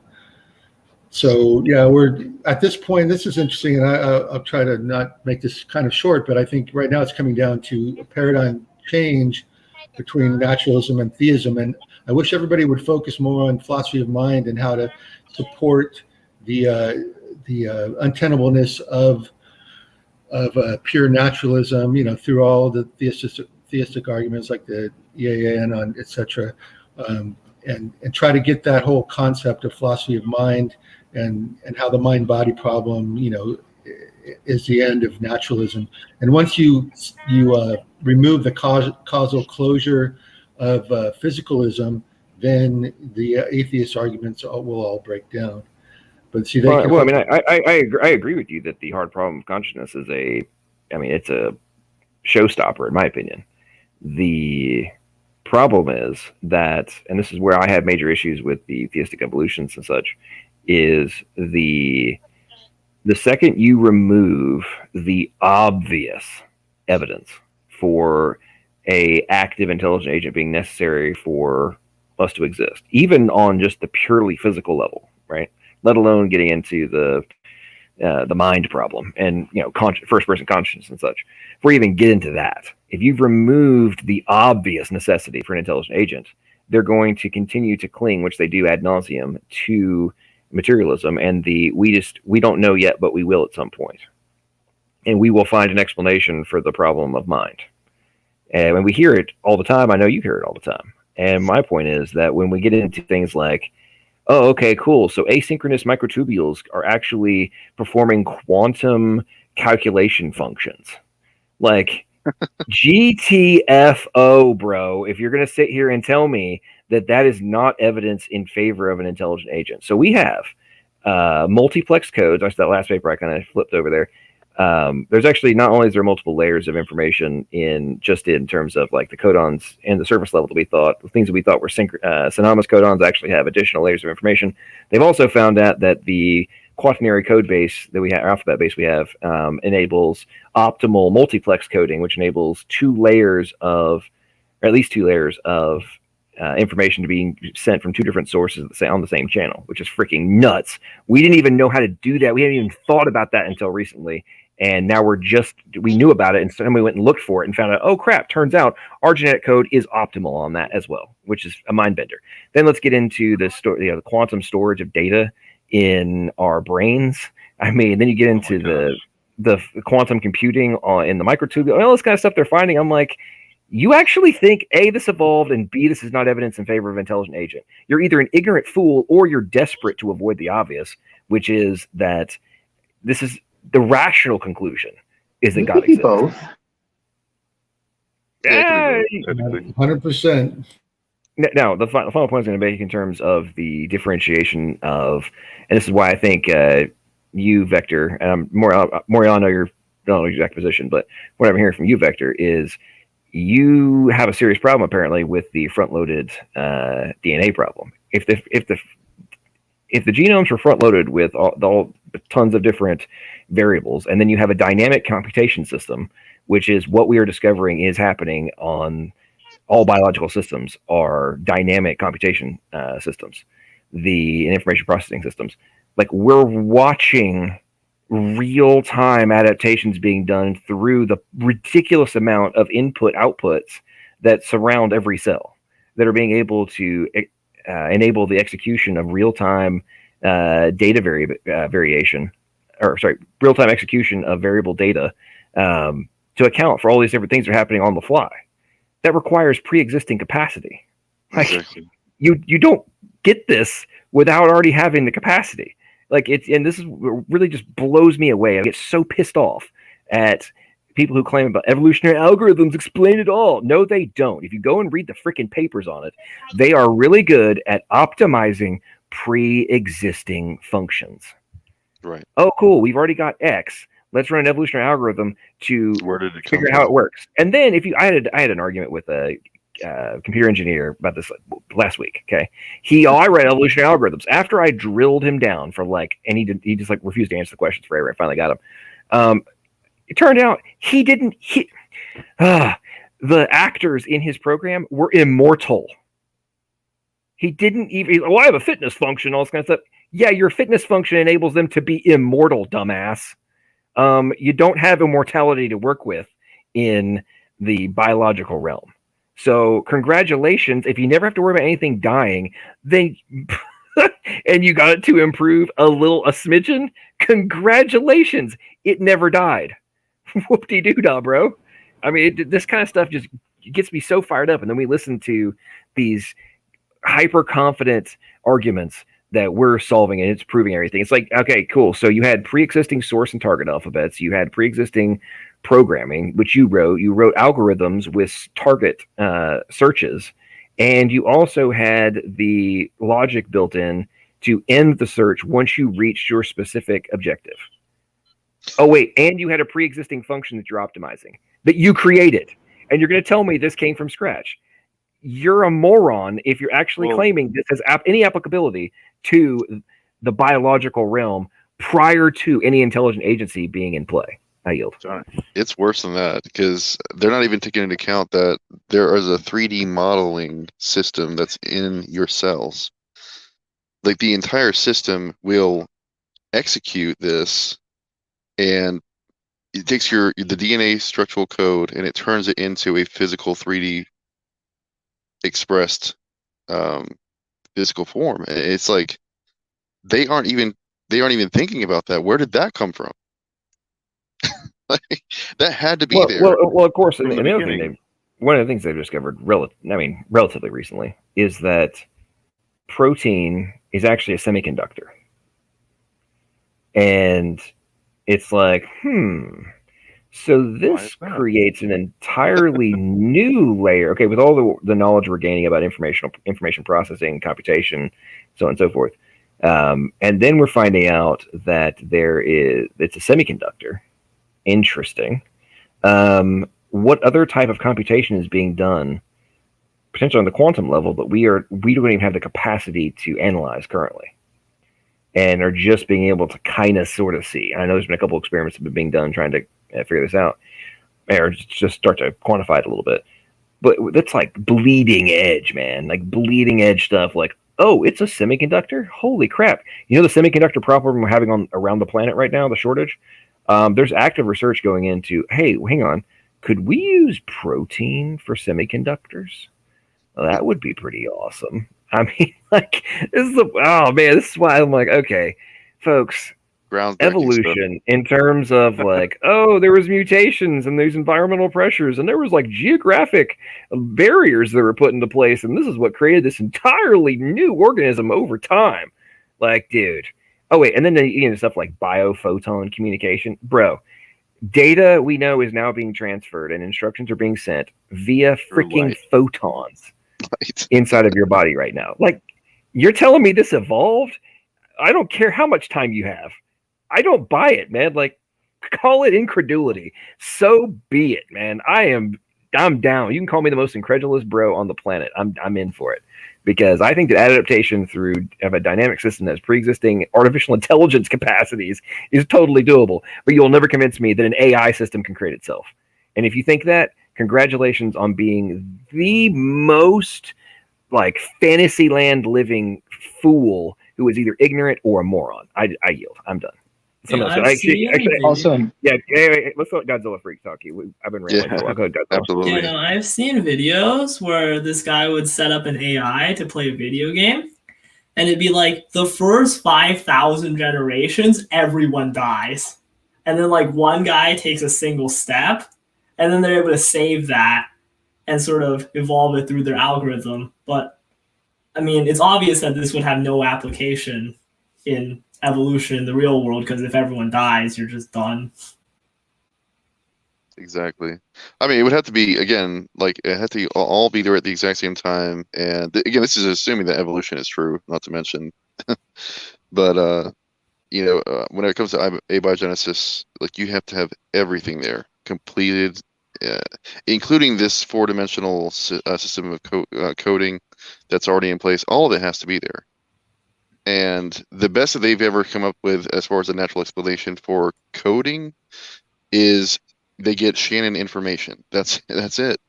That's not even semantics level, let alone pragmatics or higher. So it's like actually that's not even syntax level. Yeah, you're right. You're not even syntax.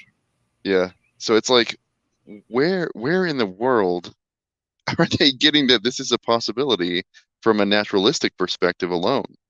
It doesn't make any sense. And then, of course, the only question they really have is like, well, where did that intelligence come from? It's like, well, why do you think people believe in God?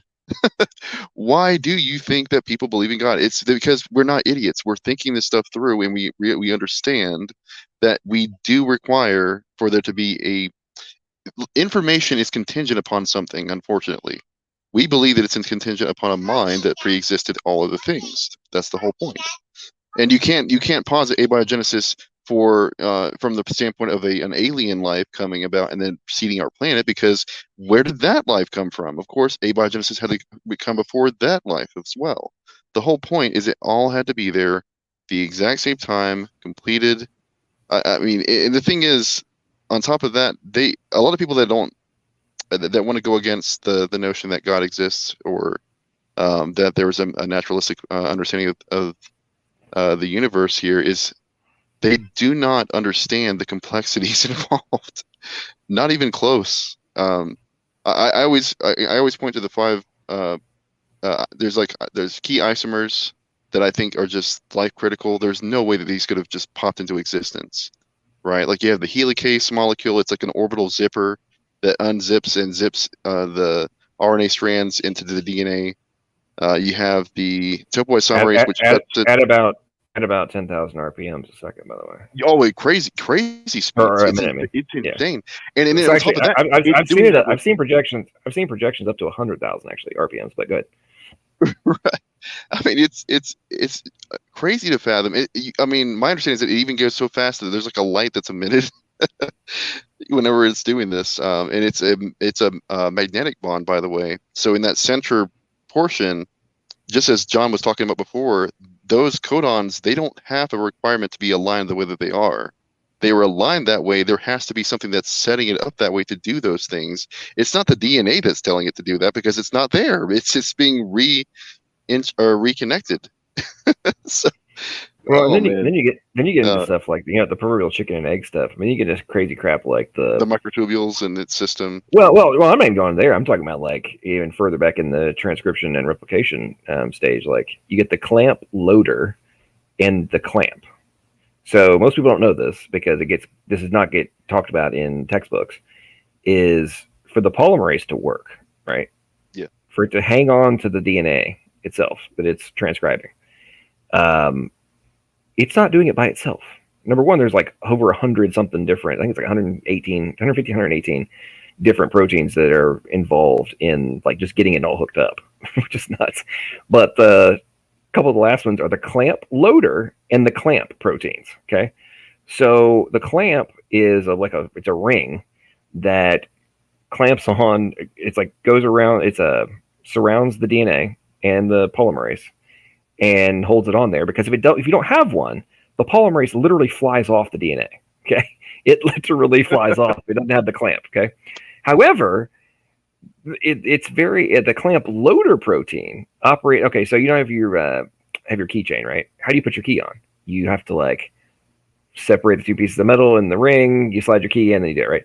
It's almost exactly like that. Okay, so the clamp loader pushes the clamp protein like that, like does the exact same thing you do with your keychain, hooks it onto. There's some other little robots, proteins are like lifting it onto the DNA strand around the polymerase, and then it like ligates it back together on the other side, right?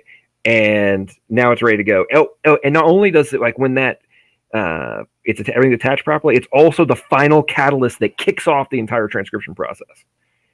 But there's been like 100 other little nanomachines that have been involved prior to getting to this position. And I'm just like, oh, and by the way, sidebar, the vast majority of them don't actually interact with each other. So, or they like interact different stages, but it's like, okay, so we have all these ones that are essential, but they never chemically interact with these other ones that were essential at a different stage in the process. So how do you explain their formation through undirected process if they don't interact with each other?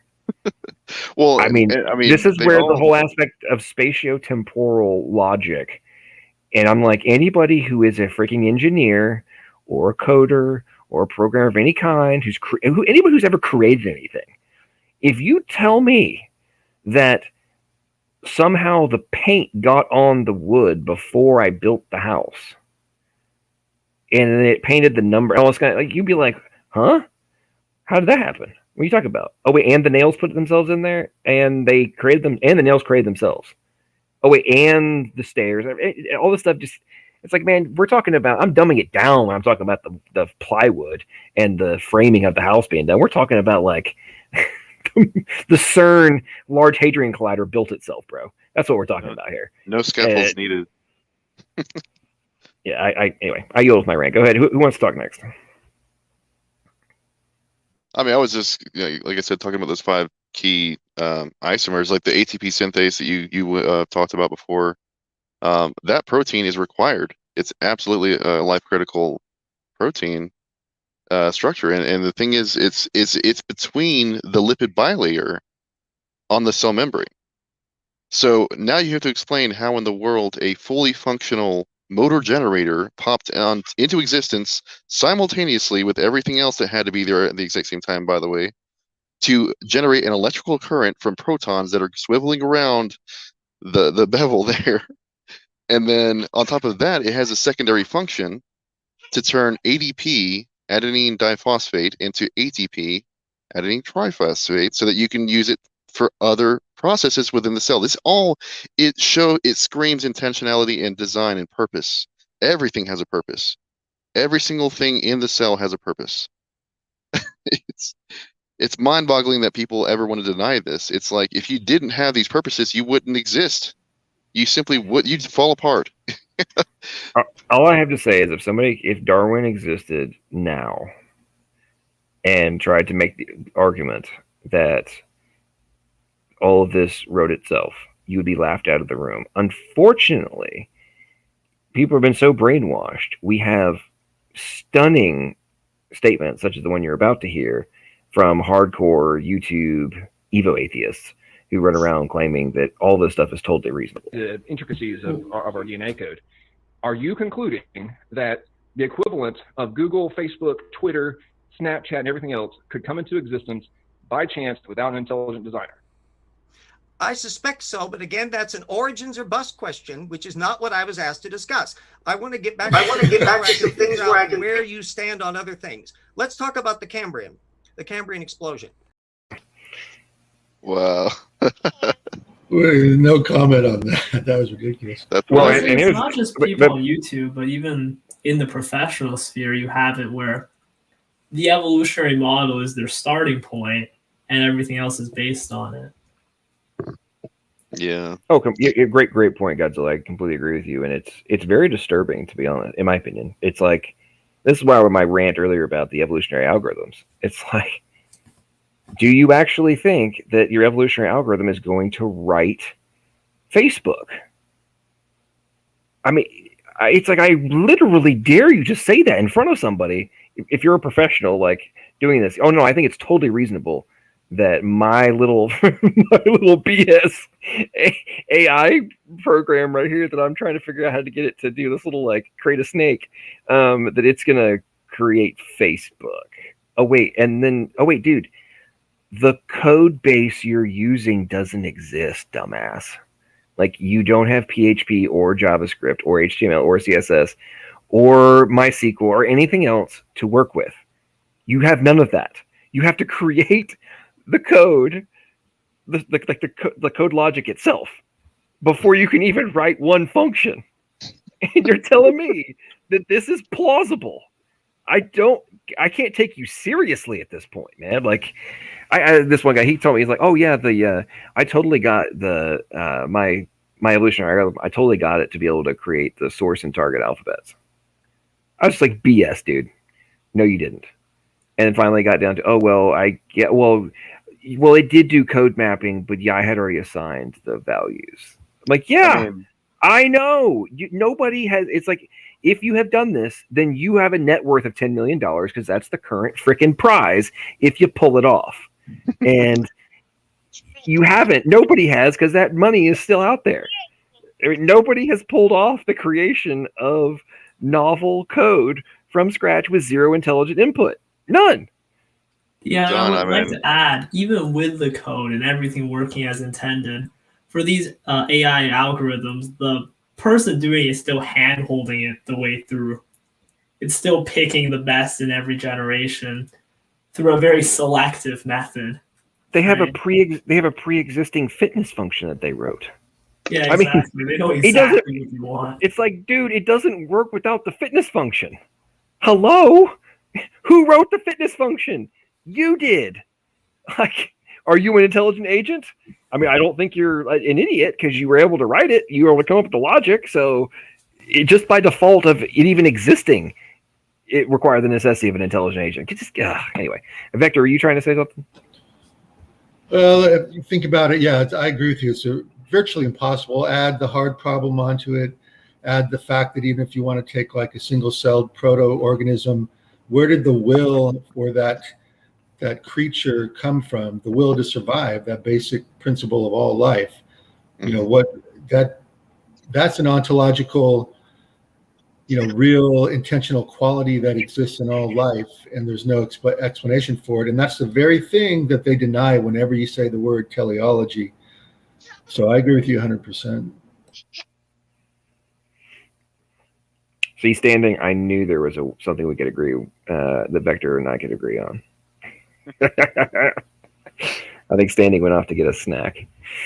But yeah, I did have a quick question though for Vector, because I mean, I have nothing against you. I think it's fine to think the way that you do. I'm just saying, I do have a question regarding this, because you said that you believe that apes are our ancestors, essentially, from what I remember hearing earlier in the conversation. Are you aware that the gene that is used to create fur on the ape is not the same as what we use to make hair on our bodies? Honestly, I haven't really studied the specifics of, I listen to the debates and read some of the literature, but that I hadn't heard. That's an interesting proposition. I know there's a lot of things that we can add on, but to me, because I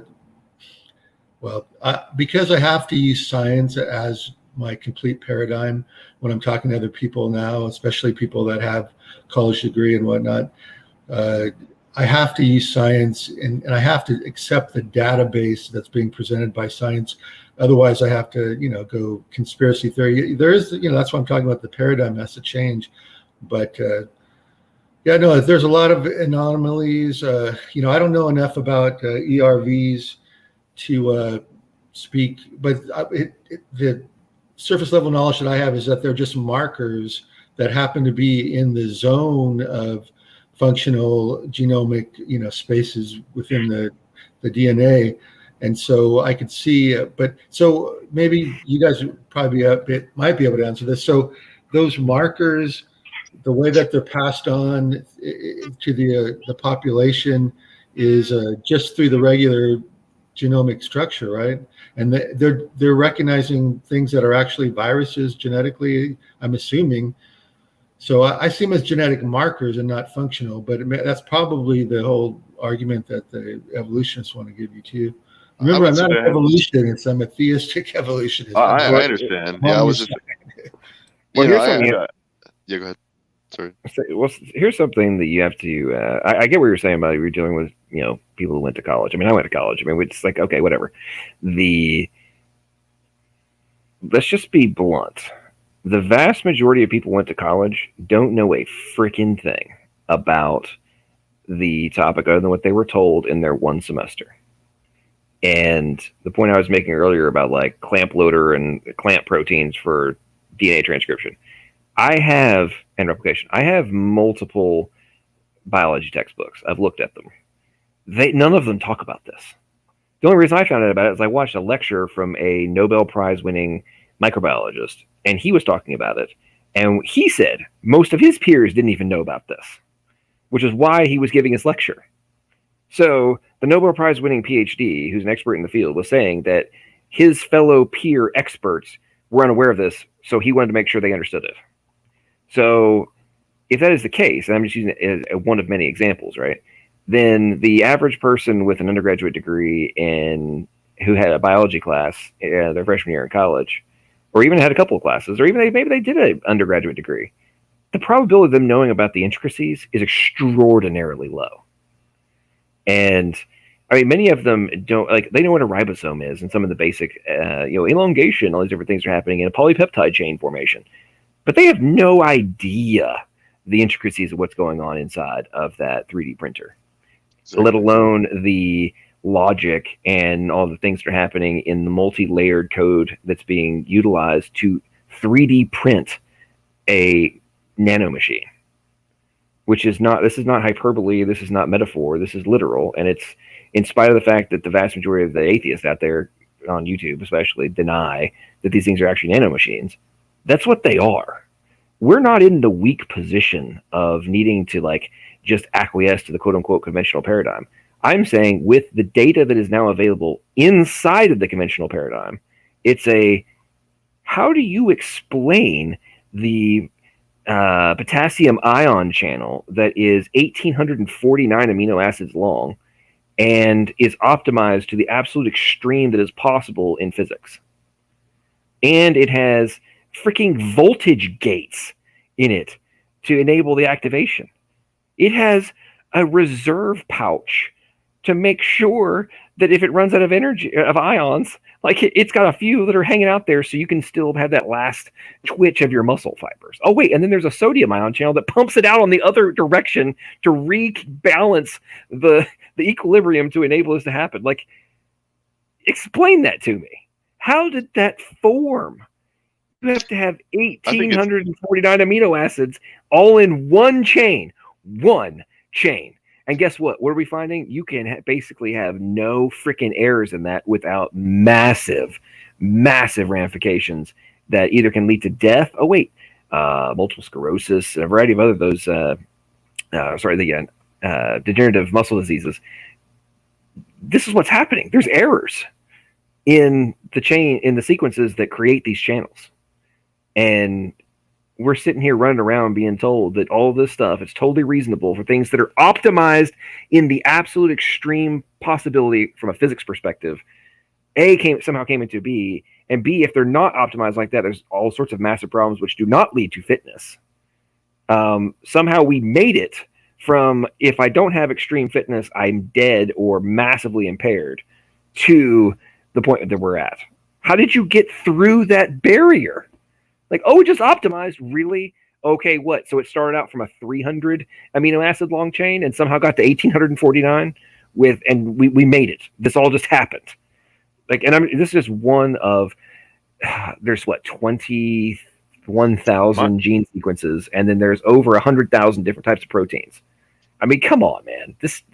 We're not in the weak position. We're dealing with mostly ignorant fools or people who are so desperate to maintain the conventional paradigm that they just refuse to actually analyze these things from a truly logical perspective and rational analysis of, I'm dealing with a freaking engine.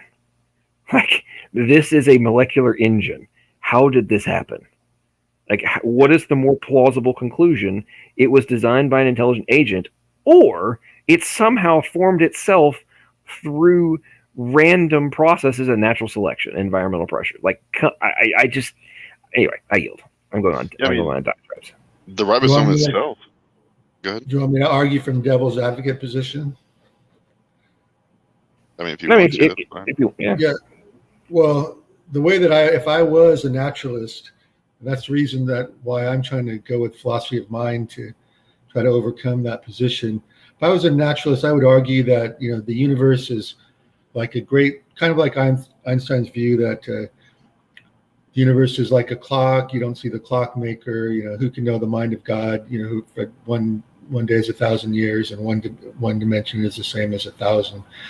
So if you start thinking about the mathematical nature of the universe, and just in that deterministic way, then and then if you, in the mind of the general audience that you're talking to, they have string theory, M theory, many worlds, multiverse, all as possibility spaces.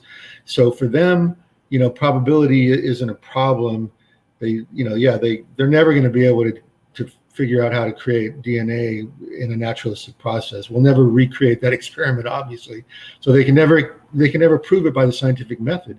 they can experiment all they want and try to come up with a mechanism, but for the reason that we only have one Earth, they'll never be able to prove anything with their experiments. So yeah, I'm on board with it. But if I was going to argue as a naturalist, that's the route I would go. Because many, all Sean Carroll and all the rest, are way more knowledgeable than me and mathematically inclined to understand the universe. And so in their minds, they can present that naturalistic viewpoint, and they're going to appeal to that just chance. And but because of the mathematical nature of the universe. But the problem is, and I listened to, I don't know if you guys watch Closer to Truth, the series, the PBS series. Oh yeah, I've watched that's why I've a huge percentage of this. Every episode. And I just recently watched one on the, is the nature of the universe mathematical? And they had Edward Witten on it, who's a particle physicist, mathematical physicist, and considered by a lot of people in his field to be like the smartest guy, right? And he said, just straight up quote from him, he said, it's almost as if the universe was designed by a mathematician. So It's kind of exactly what Einstein said. But yet, on like a public level, I think Witten is known as an atheist, or at least an agnostic. Yeah, I think I've heard that before as well. There's a discussion I remember hearing from, it was between Graham Oppie and I want to say it was actually Braxton Hunter, one of the guys from Trinity Radio, I think, and they were talking about how effective mathematics is in just calculating things regarding the way that the universe works, everything that we can see and understand. And I mean, even Oppie was admitting that it's he doesn't think it's great evidence, but he says it could be used as evidence for a designer if you were to go that route. Right. And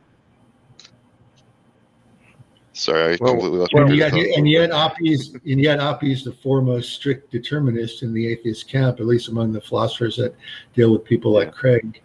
And that's his whole argument: is why can't we just say that there's a brute fact necessity, that's on the physical level? Why do we need, a mind? But that's just, to me, Oppie, people think, oh yeah, Oppie, and even Craig said he's like wicked smart or something. What? Mm-hmm. Oppie, I mean, yeah, he's a great philosopher, and it's cool that he wants to engage with all the philosophers like Craig. But I'll take Craig over Oppie any day for sure. I agree. Well, I was just saying, doesn't he also have 2 PhDs or something like that? Like one's in mathematics and the other one. Yeah, he's he understands physics very well. So right. That's why I said you can make that argument that I just did for determinism and still have a random, like determinism plus random equals the world because of the nature of reality. But basically they're explaining God just in naturalistic terms. Yeah. I mean, I have respect for Oppie. I don't agree with his position, obviously. I'm just saying, like, if I had to have a discussion with an atheist, I'd probably pick him over like most atheists that I've come into contact with. Well, he at least attempts, even if he disagrees with you, he at least attempts to acknowledge the arguments as being legitimate arguments, even if he disagrees. And that's the thing that really drives me up the wall with all of these online interactions. It's like, if you're not even going to concede that there's a point being made, and you're just going to, spew the, usual God of the gaps, over and over again. It's like, do you even understand the argument that's being made? Like, you can continue to say, no, I think that we will find something else, but it doesn't mean that you can't be like, well, I guess I see where you're coming from, kind of thing, right? And that's a position of faith too, as well. I mean, even if you have to go having any of these conversations where they actually have to say it's God of the gaps, it's like, okay, you're still also coming from a position of incredulity, because you have to go the opposite direction in assuming that this all happened by accident. So what is that even doing, right? Well, and to me, I think even these things with on the physics level were it's just a kicking the proverbial can down the road. Like the whole, everybody loves the twister model from, the British guy. What's his name? Oh, late we're night putting brain, together like a. late night brain freeze. But yeah, the twister model, and then like the cyclical universes and all that kind of stuff. And it's like, and they're coming up with, oh yeah, it works with M theory and it works with all these kind of things. Like it can totally be, it totally works. And it's like, cool. You still haven't explained the origination of the energy that's necessary for this to occur. Right. You've just said that, oh, maybe what we're viewing as the beginning of our universe is not actually the beginning. Like, cool, fine, so be it. You still haven't solved the root problem. And well, but your God doesn't exist. There's no need for your God at that point. It's like, okay, I don't believe you. Like, I don't think that actually is solving the actual underlying ontological issues. And then, of course, it definitely doesn't apply to the teleological issues. And then it still definitely doesn't apply to the like they claim the point you were making, Vector, about like they don't care about the improbabilities. And I'm like, well, if you're exceeding the probability resources available, then you need to, because the improbability is only getting bigger, not smaller, with what we're discovering. So, and that's just like on the biological side, but that's before you can factor in all the improbabilities on the universe perspective. It's like when you add all of that stuff together, you're really going to argue that the probability resources available are just not so incredibly removed from plausibility. Like, why are you going down this rabbit hole? You would be laughed out of the room in any other context if you made the claim that, oh, we can just ignore those improbabilities. I mean, let's get real. In most scientific research, if you came and said, oh yeah, there's a 1 in 10 to the 9th chance this is going to work, they'd be like, you're a moron and we're not giving you any funding, because that's just dumb. And yet, in this context, we're being told it doesn't matter if it's 1 in 10 to the 150th and beyond. Totally reasonable. Anyway, I yield.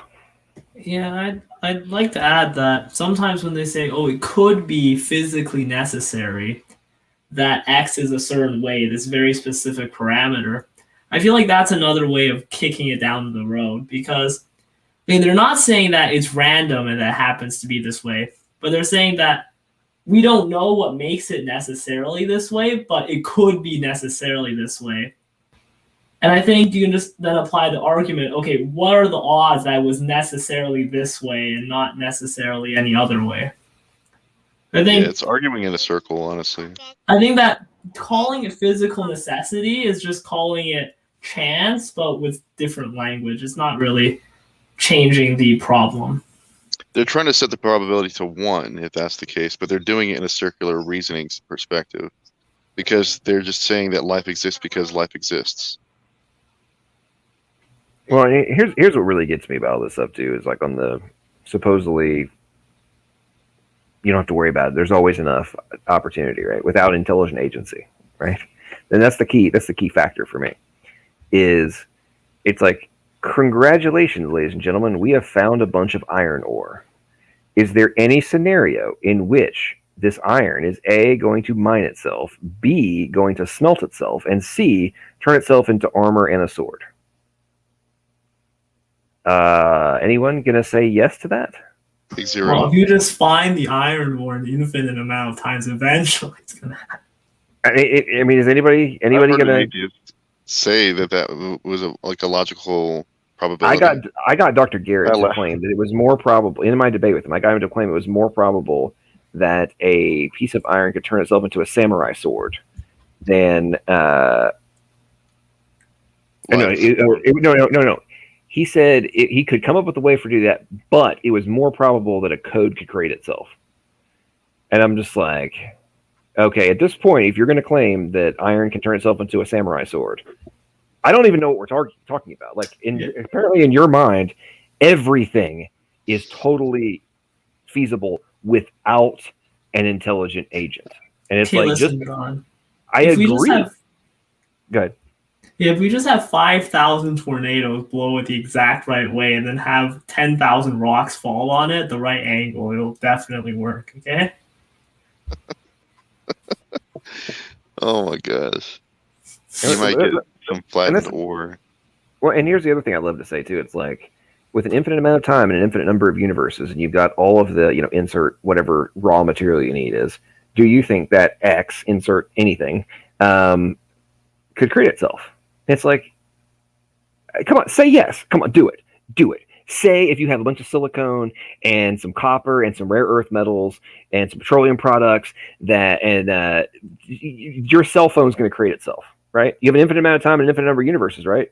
There's no intelligent agents ever in any of those infinite possibilities. Do you think that even if you have all of those things next to each other, they're going to turn themselves into the microchips and the glass and the plastic case and all the circuits and everything else? And the touchscreen technology is going to create itself too. That's going to be like, hey, come on, man! Infinite number of possibilities. Is that going to happen if you have no intelligent agent? Say it. Well, then they're going to say yes, that they're going to say you came about by an unintelligent process and you were the one that created the phone, and therefore yes. I've heard that argument before, and I was baffled. I was like, you got to be kidding me. Yeah, but they just refuted themselves, right? Yeah, they just refuted themselves. Because why? They're intelligent agents creating that phone, so it's ridiculous. Exactly. Right, that's the point. Just like that. Hey, LP, remember when Dillahunty was trying to shut down Arcangelo with the Enigma machine argument? Yeah. Oh my lord, I still haven't gotten over that one. I did a community post on that one because that was quite possibly one of the dumbest things I've ever heard him say, and he said quite a few. I bombed the comments after that show just to let everybody know how ridiculous it was. That is hands down, and what's very disturbing about, and I think this is very indicative of where things stand with a lot of, at least at a minimum, the ACA follower fan base of Dillahunty and his crowd. They do not think for themselves, because even if you didn't know what an Enigma machine was, you could have Googled it. And I swear to you, if you read the Wikipedia profile of an Enigma machine and then somehow thought that meant that you would remove the necessity of an intelligent agent from communication from the equation, you're not smart enough to even read. You never learned how to read if you come to that conclusion. It actually really clarifies the problem and makes it easy to see on the analogical level. I don't know how anyone. I like Salvador Cordova's explanation on that. He goes into what's known as low multiplicity events and explains that if you were to calculate not just the odds, but if you were to put this onto a graph and just show what could possibly happen, the odds of so he gives the example that say that you have 50 quarters, right? There's obviously a heads and tails scenario here. What are the odds that you go through 100 rounds and you get exactly heads every single time, right? And you would then you would also put these quarters in the arrangement where they are spaced 1 inch by 1 inch on a 4 by 25 quarter metric there, right? Obviously, if somebody came by and they were like, yeah, that happened by accident, you'd be able to say, no, that was done by an intelligent agent, because that's a low multiplicity event. First of all, having any scenario where you have exactly 100% efficiency on the one or the other paradigm, whether it's heads or tails, would be what they would call low multiplicity. It means that it was a design situation by its nature. So it gives you the earmarks of design, not just from the spacing, but just the fact that you had all 100 tosses were heads. They did the 4x4 with the 25. Everything there, and you're going to tell me that that nickel, iron, and multiple other metals were melted down. They just magically formed into quarters with the exact same head shape and tail shape on the back of it, and they were all evenly spaced. No, that will never happen, unfortunately. They can say all they want that this is a possibility. Unfortunately, for them, it's not. This is what they would call, again, low multiplicity event. No, it's a very good point, Matt. And those kind of things, people don't want to address it. They just want to gloss over the underlying things that have to be accounted for. And I don't mean just uneducated people. I mean the educated. And the supposed experts in these fields want to just, well, one of my other colleagues figured that one out. And then it turns out that, no, they haven't. It's it just happens on an ongoing basis. The level of blanket assertion and assumption that we've accounted for all of these things when we haven't even accounted for the things that we already know about, let alone the ones we keep finding. And that's why I have such a hard time taking a huge portion of these arguments with any semblance of legitimacy when it's like, do you even know the process of protein synthesis? And then, of course, as you and I both know, Matt, and everybody else involved in this, the vast majority of them don't even have a freaking clue. And it's like, okay, and you don't understand how the code works. You don't understand the multiple layers of the data in the code. You don't understand how the systems work. And you don't understand the input-output and the dynamic nature of this and the chromatin restructuring and the freaking epigenetic codes. I mean, oh yeah, it's 140 inside this deal. There's 144 bases inside this little snippet here, and then if it's every 17th one and the plus the 32nd is methylated, then it changes the output of this. And it's like, huh? Then you get into things like, and people in side chat have been going on about ERVs and such, and we hear it ad nauseum. But you forget about things like they keep finding functions for all this stuff, like short tandem repeats, for example. We've been hearing ad nauseum, it's proof of evolution. Why would all these copies be here? All this kind of stuff. It's like, oh, wait, turns out it's like a part of the 3D architecture. Oh, wait, and it has influence on the regulation factors. Oh, and if there's modification, it turns into XYZ disease. And then you get the same thing with ALUs and all these different things that are like, absolutely no function whatsoever. It's proof of junk. It's just crap that's been left over. And it's like, oh, wait, turns out if you change it, you die. It's like, okay, so that's not, you weren't just slightly wrong. You were completely wrong on your staunch assertions that our position about it being evidence for an intelligent agent being required. You said that none of that exists. We're completely wrong. We're making all these assumptions based on blind faith, yada, yada, yada. It's like, nope. I'm looking at the data, dude. I'm reading papers where they're coming to they're discovering all of this stuff. And you're still arguing over 1970s talking points. Your crap is done, bro. It's just like this idiot I'm going to debate on S.J. Thompson's channel next month. He has debated Cygart on whether or not the genetic code is actually real. This clown show still holds that it's nothing but a metaphor. Dr. Gart spent an hour and a half with him trying to be, and Dr. Gart's he's way nicer than me. And he sat there and tried to explain it to him over and over again. And this dude kept telling PhD biochemist Dr. Cygart that he was wrong and just didn't understand that it was actually just a metaphor. And it's like, okay, if that's the position you're going to continue to take, and you're going to you claim that I'm not an expert, therefore I don't know, but then you're going to tell the guy who is the expert that he's wrong, who has actually done research in the subject and is published on the topic and has been an editor of a peer-reviewed journal that publishes paper on the topic. You're telling him that he doesn't understand that it's just a metaphor? Like, I can't take you seriously at this point. And as we all know, there's just an ongoing plethora of those. And I'm not tossing this at you, Vector, but I've had the exact same argument with hardcore theistic evolutionists and old earth creationists who claim it's not actually code. You see, John, you're only supposed to trust the experts that agree with the other side, right? If they agree with you, then it doesn't count anymore. Well, that's true. Excellent. Did you ever get to ask him about the Royal Society $10 million winnings that he could make if he could prove that was true?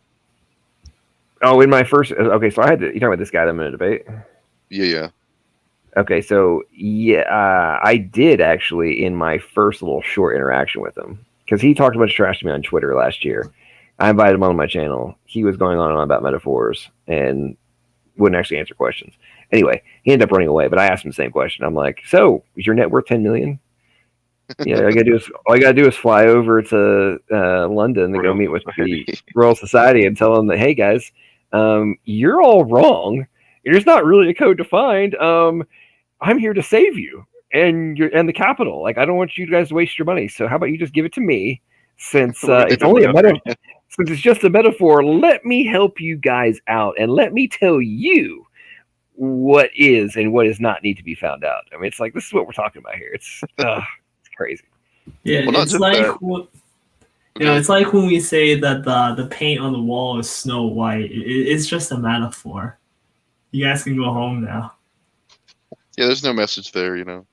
No, I'll be generous. I didn't actually discover it. I'll just take 5 million, or I'll just take half. Well, I mean, the thing is, if you actually did solve this issue, then you would not only get that 10 million, you would also get the Nobel Prize, and you could sell that for another however much millions of dollars if you wanted to. That'd be like the weirdest Nobel Prize in history. Guy said it was a metaphor. Well, you know, I tell you, one of the funniest debates I ever had, my most recent one, was with that complete clown show. I still haven't gotten over that guy and why James set me up with him. But anyway, his screen name, folks, was, quote, actual socialist trash, close quote. That was his freaking YouTube name. I still haven't gotten over, like, dude, you have some serious self-esteem issues if you're calling yourself that. But we got to the point where I'm like, okay, so if we found code on Mars that had it was like, for you, and it had your name attached to it, would you come to the conclusion that an intelligent agent was necessary for that to exist? And he refused to even concede that something that had his name on it would require an intelligent agent in order to come into existence. And I'm like, at this point, bro, like, there's no point in even having this conversation. If you're going to come to that extreme, you don't actually think. Go ahead, Godzilla. I think this is what happens when you believe in the infinite universes, infinite trials paradigm, where it's like, well, anything's possible because we have infinite trials. Even though in your normal life, you would never apply that as a concept. Yeah, it's funny. I mean, like, what if he got like a message in a bottle and somebody like was stranded on, like, you know, an island somewhere and they were really in desperate need of help, and he just decides that that's not a real person. Yeah, it's just the ink spilled on the page and it fell in a bottle. And that poor person would never get saved. Yeah. One of my biggest frustrations is this is a very common concept that's put forth, is like, do you guys not realize that the ink chemically bonding to the paper is not actually the semantic information, nor the syntax, nor the pragmatics that are being expressed by it? It is purely the medium. Like, that's it. Like, the chemical reaction that has nothing to do with the actual information itself. Like, it just blows me away how it's like you're arguing over, or, you know, computers, like, you're arguing over the voltages that are being passed through the logic gates as representing zeros and ones, and somehow saying that, though, just because you're being able to explain the electricity and the voltage and how the gates work, that somehow means the information that is being represented doesn't actually exist, because that's what's being argued.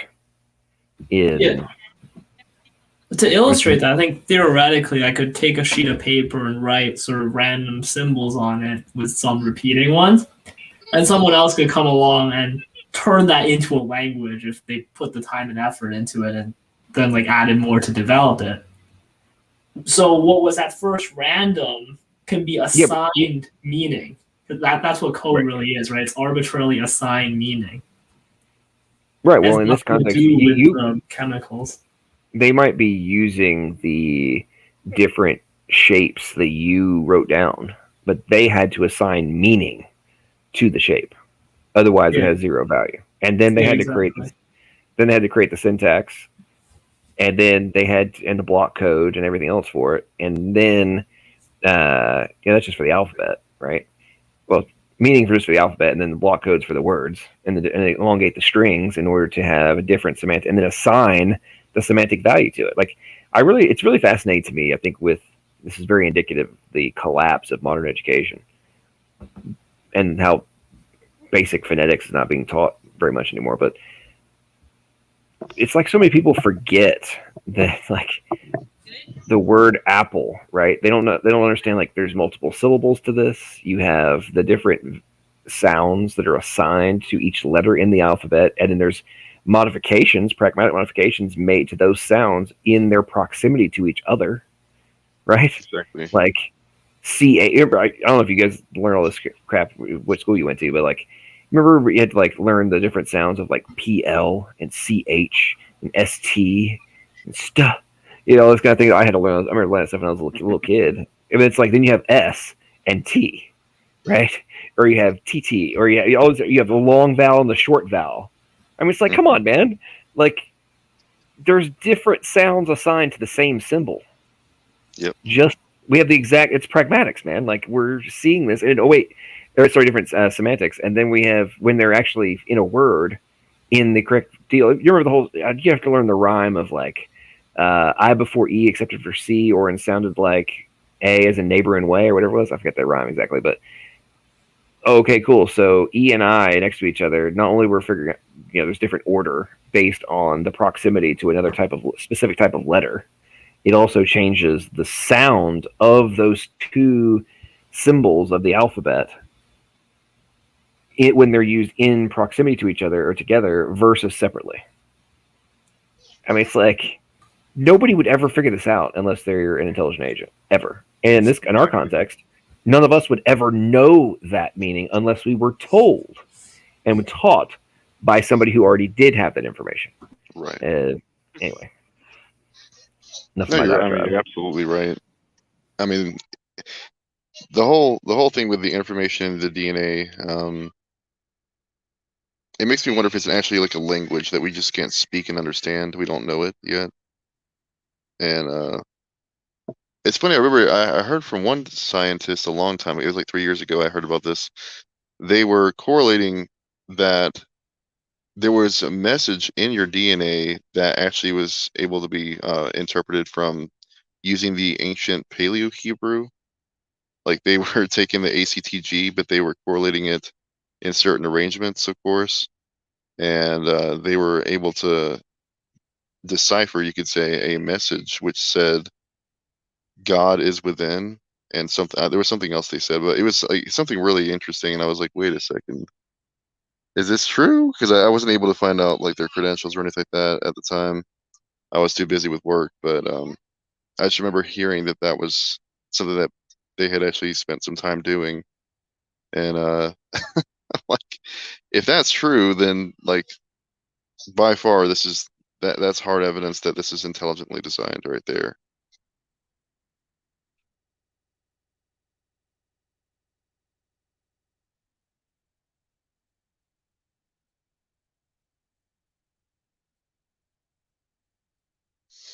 Yeah, exactly. The one other thing about it is that there's like the whole RNA world hypothesis, where they believe that RNA was the first starting tool to create life in abiogenesis. I think it was Sagart that was talking about it, but they can only get 14 amino acid chains of RNA to form and bond. So how in the world did they get a chain that was long enough to even make RNA, let alone make the DNA? You have to have a ribosome, which is also composed of RNA that's folded. And it has to have the ATP synthase there, because ATP synthase is what it uses to do those processes. It has to use that for every individual amino acid that's being applied to the chain. When you start to think about it that way, you're like, this stuff is obviously designed. It's engineered. Yeah, it's starting to. Well, I say starting. I think I would personally argue that our knowledge base 50 years ago really kind of annihilated the plausibility of not requiring a designer at the root. I mean, but I think at that point we'd had almost 100 years of indoctrination that this must be the conventional paradigm is correct. All else is incorrect. And even if we find flaws with it, we just need to come up with new workarounds that somehow maintain the plausibility of our conventional paradigm. Because let's just be honest, they want to avoid the metaphysics and the metaphysical, anything that's supernatural, metaphysical. They want to stay away from it and avoid it at all costs. And if you actually analyze the information, it's not that you can say that learning how something operates can fall inside of the materialist worldview. That's fine. Seeing how it operates, how it fits and operates inside the laws of physics and chemistry, that's fine. That doesn't mean that there wasn't something else required for that to be there for you to study. That's what always amazes me. Like, my computer operates inside of the laws of physics and chemistry. That doesn't mean that there's not a whole realm of science and education that's necessary in order to understand how it freaking works, let alone how to make a new one. And this is why I get so much. This is why I get so much entertainment with the all of the billions of dollars that's going into development of DNA-based computers and DNA data storage and all this kind of stuff, like using ribosomes as information processors in a freaking organic computer. Like, come on, man. Or biological computer. Like, come on, dude. Really? So that's where we're trying to take technology? Would any of you think that the ridiculous amount of brain power and supercomputers that we're using to try and build DNA computers and DNA data storage, we're trying to redo for our own usage something that we can control, something that we're claiming did not require brain power to come into existence, to have the exact same type of data storage that we're trying to pull off. We're claiming that what we admit is hard as hell to produce came into existence without any intellect being required. I don't even know. I can't take people seriously anymore at this point, to be honest.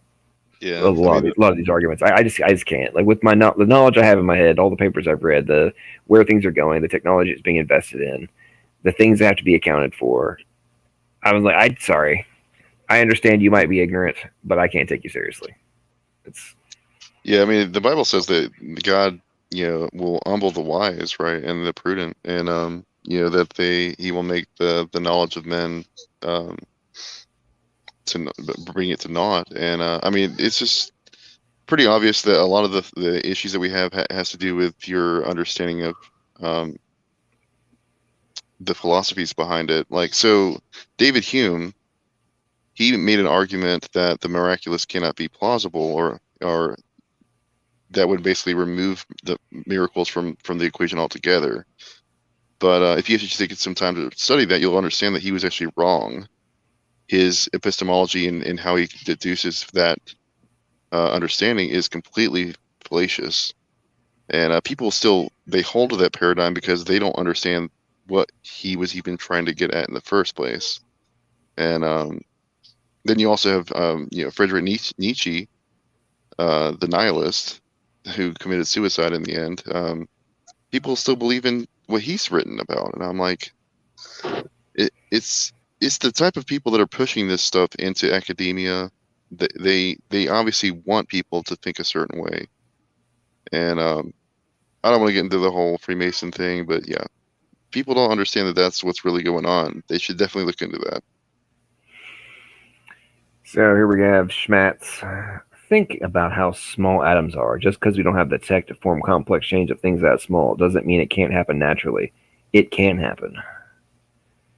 It can happen because you say so, or I mean, are you going to hop in here and actually defend any of your points? Because I've seen you talking a lot, but there's nothing you've really backed up with any evidence. Well, I think the point to make is we can observe these complex chains forming, right, just by seeing it happen. Whereas for abiogenesis, we don't see that at all. Everything we see contradicts that. God bless you, Victor. Yeah, I agree. Godzilla Freak. It's I don't know. It's really hard to get it through to people like him. I don't think he's even been listening to this entire conversation because we gave several points that show it's very, very difficult to overcome this issue. And he even said that he still holds that abiogenesis is true. Like, okay, believe whatever you want. But you need to show how it's plausible, first of all. And you also need to provide some evidence that it's something that we can actually hold, as a viable explanation in the first place. And the more you look into it, I guarantee the more you're going to realize it's not even close. Yeah, I think that this goes back to the earlier point we were making in terms of I agree that nanotech robots called proteins are able to, on demand, organize molecular chains. I agree completely. It's freaking amazing. But they require what is obvious evidence in favor of the designer who must have preceded them in their existence. So yeah, if you just concede that that's true, then sweet, yeah, I agree. Molecular chains can be formed because our body's doing it all the time, putting atoms in the right place to create molecules. I mean, that's what's happening. But it's amazing, and it's nuts of what's being required to precede those actions taking place. And I honestly, I think a lot of I'm not saying this applies to everybody. I think a huge percentage, though, of the folks that we deal with, at least here on YouTube, think that like, oh, the molecules just had to be kind of close to each other, and then magically these chains are going to form, and all the chemical bonds are going to take place to result in X self-organizing complex object. It's like, man, they have to not only be like not just close to each other, they have to be exactly next to each other at the appropriate angles in order to create the bonds, and then that new little structure that's created, again, to go to the next step, it has to not just be in proximity, it has to be right next to, at the correct angle for the next, and you have to do this every single time without error to get at least to a certain level. And then, oh yeah, okay, after this point, maybe I'll have a few little modifications. This is going to be 100% correct for this little few steps. But then you can only take that so far, and then you have to be correct in order to maintain the appropriate fold and to get the end desired function. And exactly, everybody just glosses over that stuff. It's like, no. There's enough chances. It's fine. It's all good. And again, that's taking into account that it has to already pre-understand what the overall 3D image is going to look like at the end of it, right? So it's, oh my gosh. Hey, guys, I gotta go to sleep. I'm sorry. No, it's actually no. I'm glad you said that because I was getting ready to wrap it up myself because it's we've been going 2 hours 25 minutes. It's actually going to call it before midnight for an after show, so that's a miracle. So anybody have last words? Godzilla, you want to have last words, Matt, and then SFT, and then we'll wrap it up.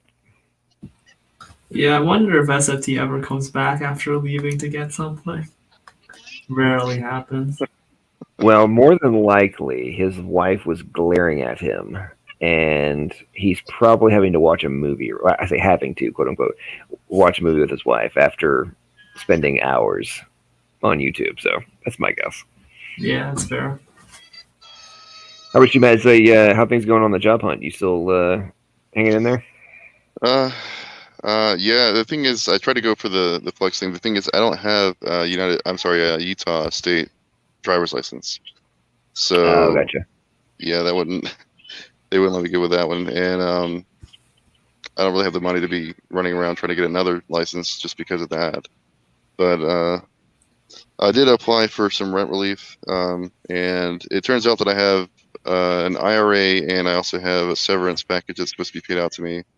So hopefully nice. That'll be coming pretty soon. And yeah, I mean, I had like 3.5 years worth of back pay on that. That'll be coming back soon. So praise the Lord, and yeah, glory to God for all the amazing scientific facts we've started to uncover regarding all this stuff. But yeah, I really appreciate the opportunity to be here. God bless you all. Hope you'll have an awesome night. You too, man. Good to see you. Well, ladies and gentlemen, my first after show of the last couple months, actually my first stream of the last couple months, coming to an end. I want to say thanks to everybody who came in and stuck it out this long. Hopefully we'll get back to doing these a little bit more often and having some more fun. But oh man, look here, Schmatz is I guess you suddenly gain some courage. I mean, if you want to come in here and back up your bovine scatology you've been spewing, I mean, the link is pinned in the chat. If you want to come in, I'll stay around for a couple more minutes if you want to come in here, but better make it quick because I'm about to wrap it up. But I guess SFT is probably, well, he may be mainlining coffee right now. That may be what's going on. But anyway, appreciate everybody coming back. Make sure if you haven't already liked it, I appreciate you if you would. If you're not subscribed, you made it this far, please hit that sub button. And like I said, we'll be doing more of these in the not too distant future. But final thing, as I love to say at the end of these types of streams, as you contemplate the underlying necessities for your existence, and you analyze the arguments that are made, the evidence is presented, and ultimately you start to create your own end conclusions about what you think are the necessities for your existence. Just make sure that your conclusions are logical, plausible, and probable. Have a good night, everybody.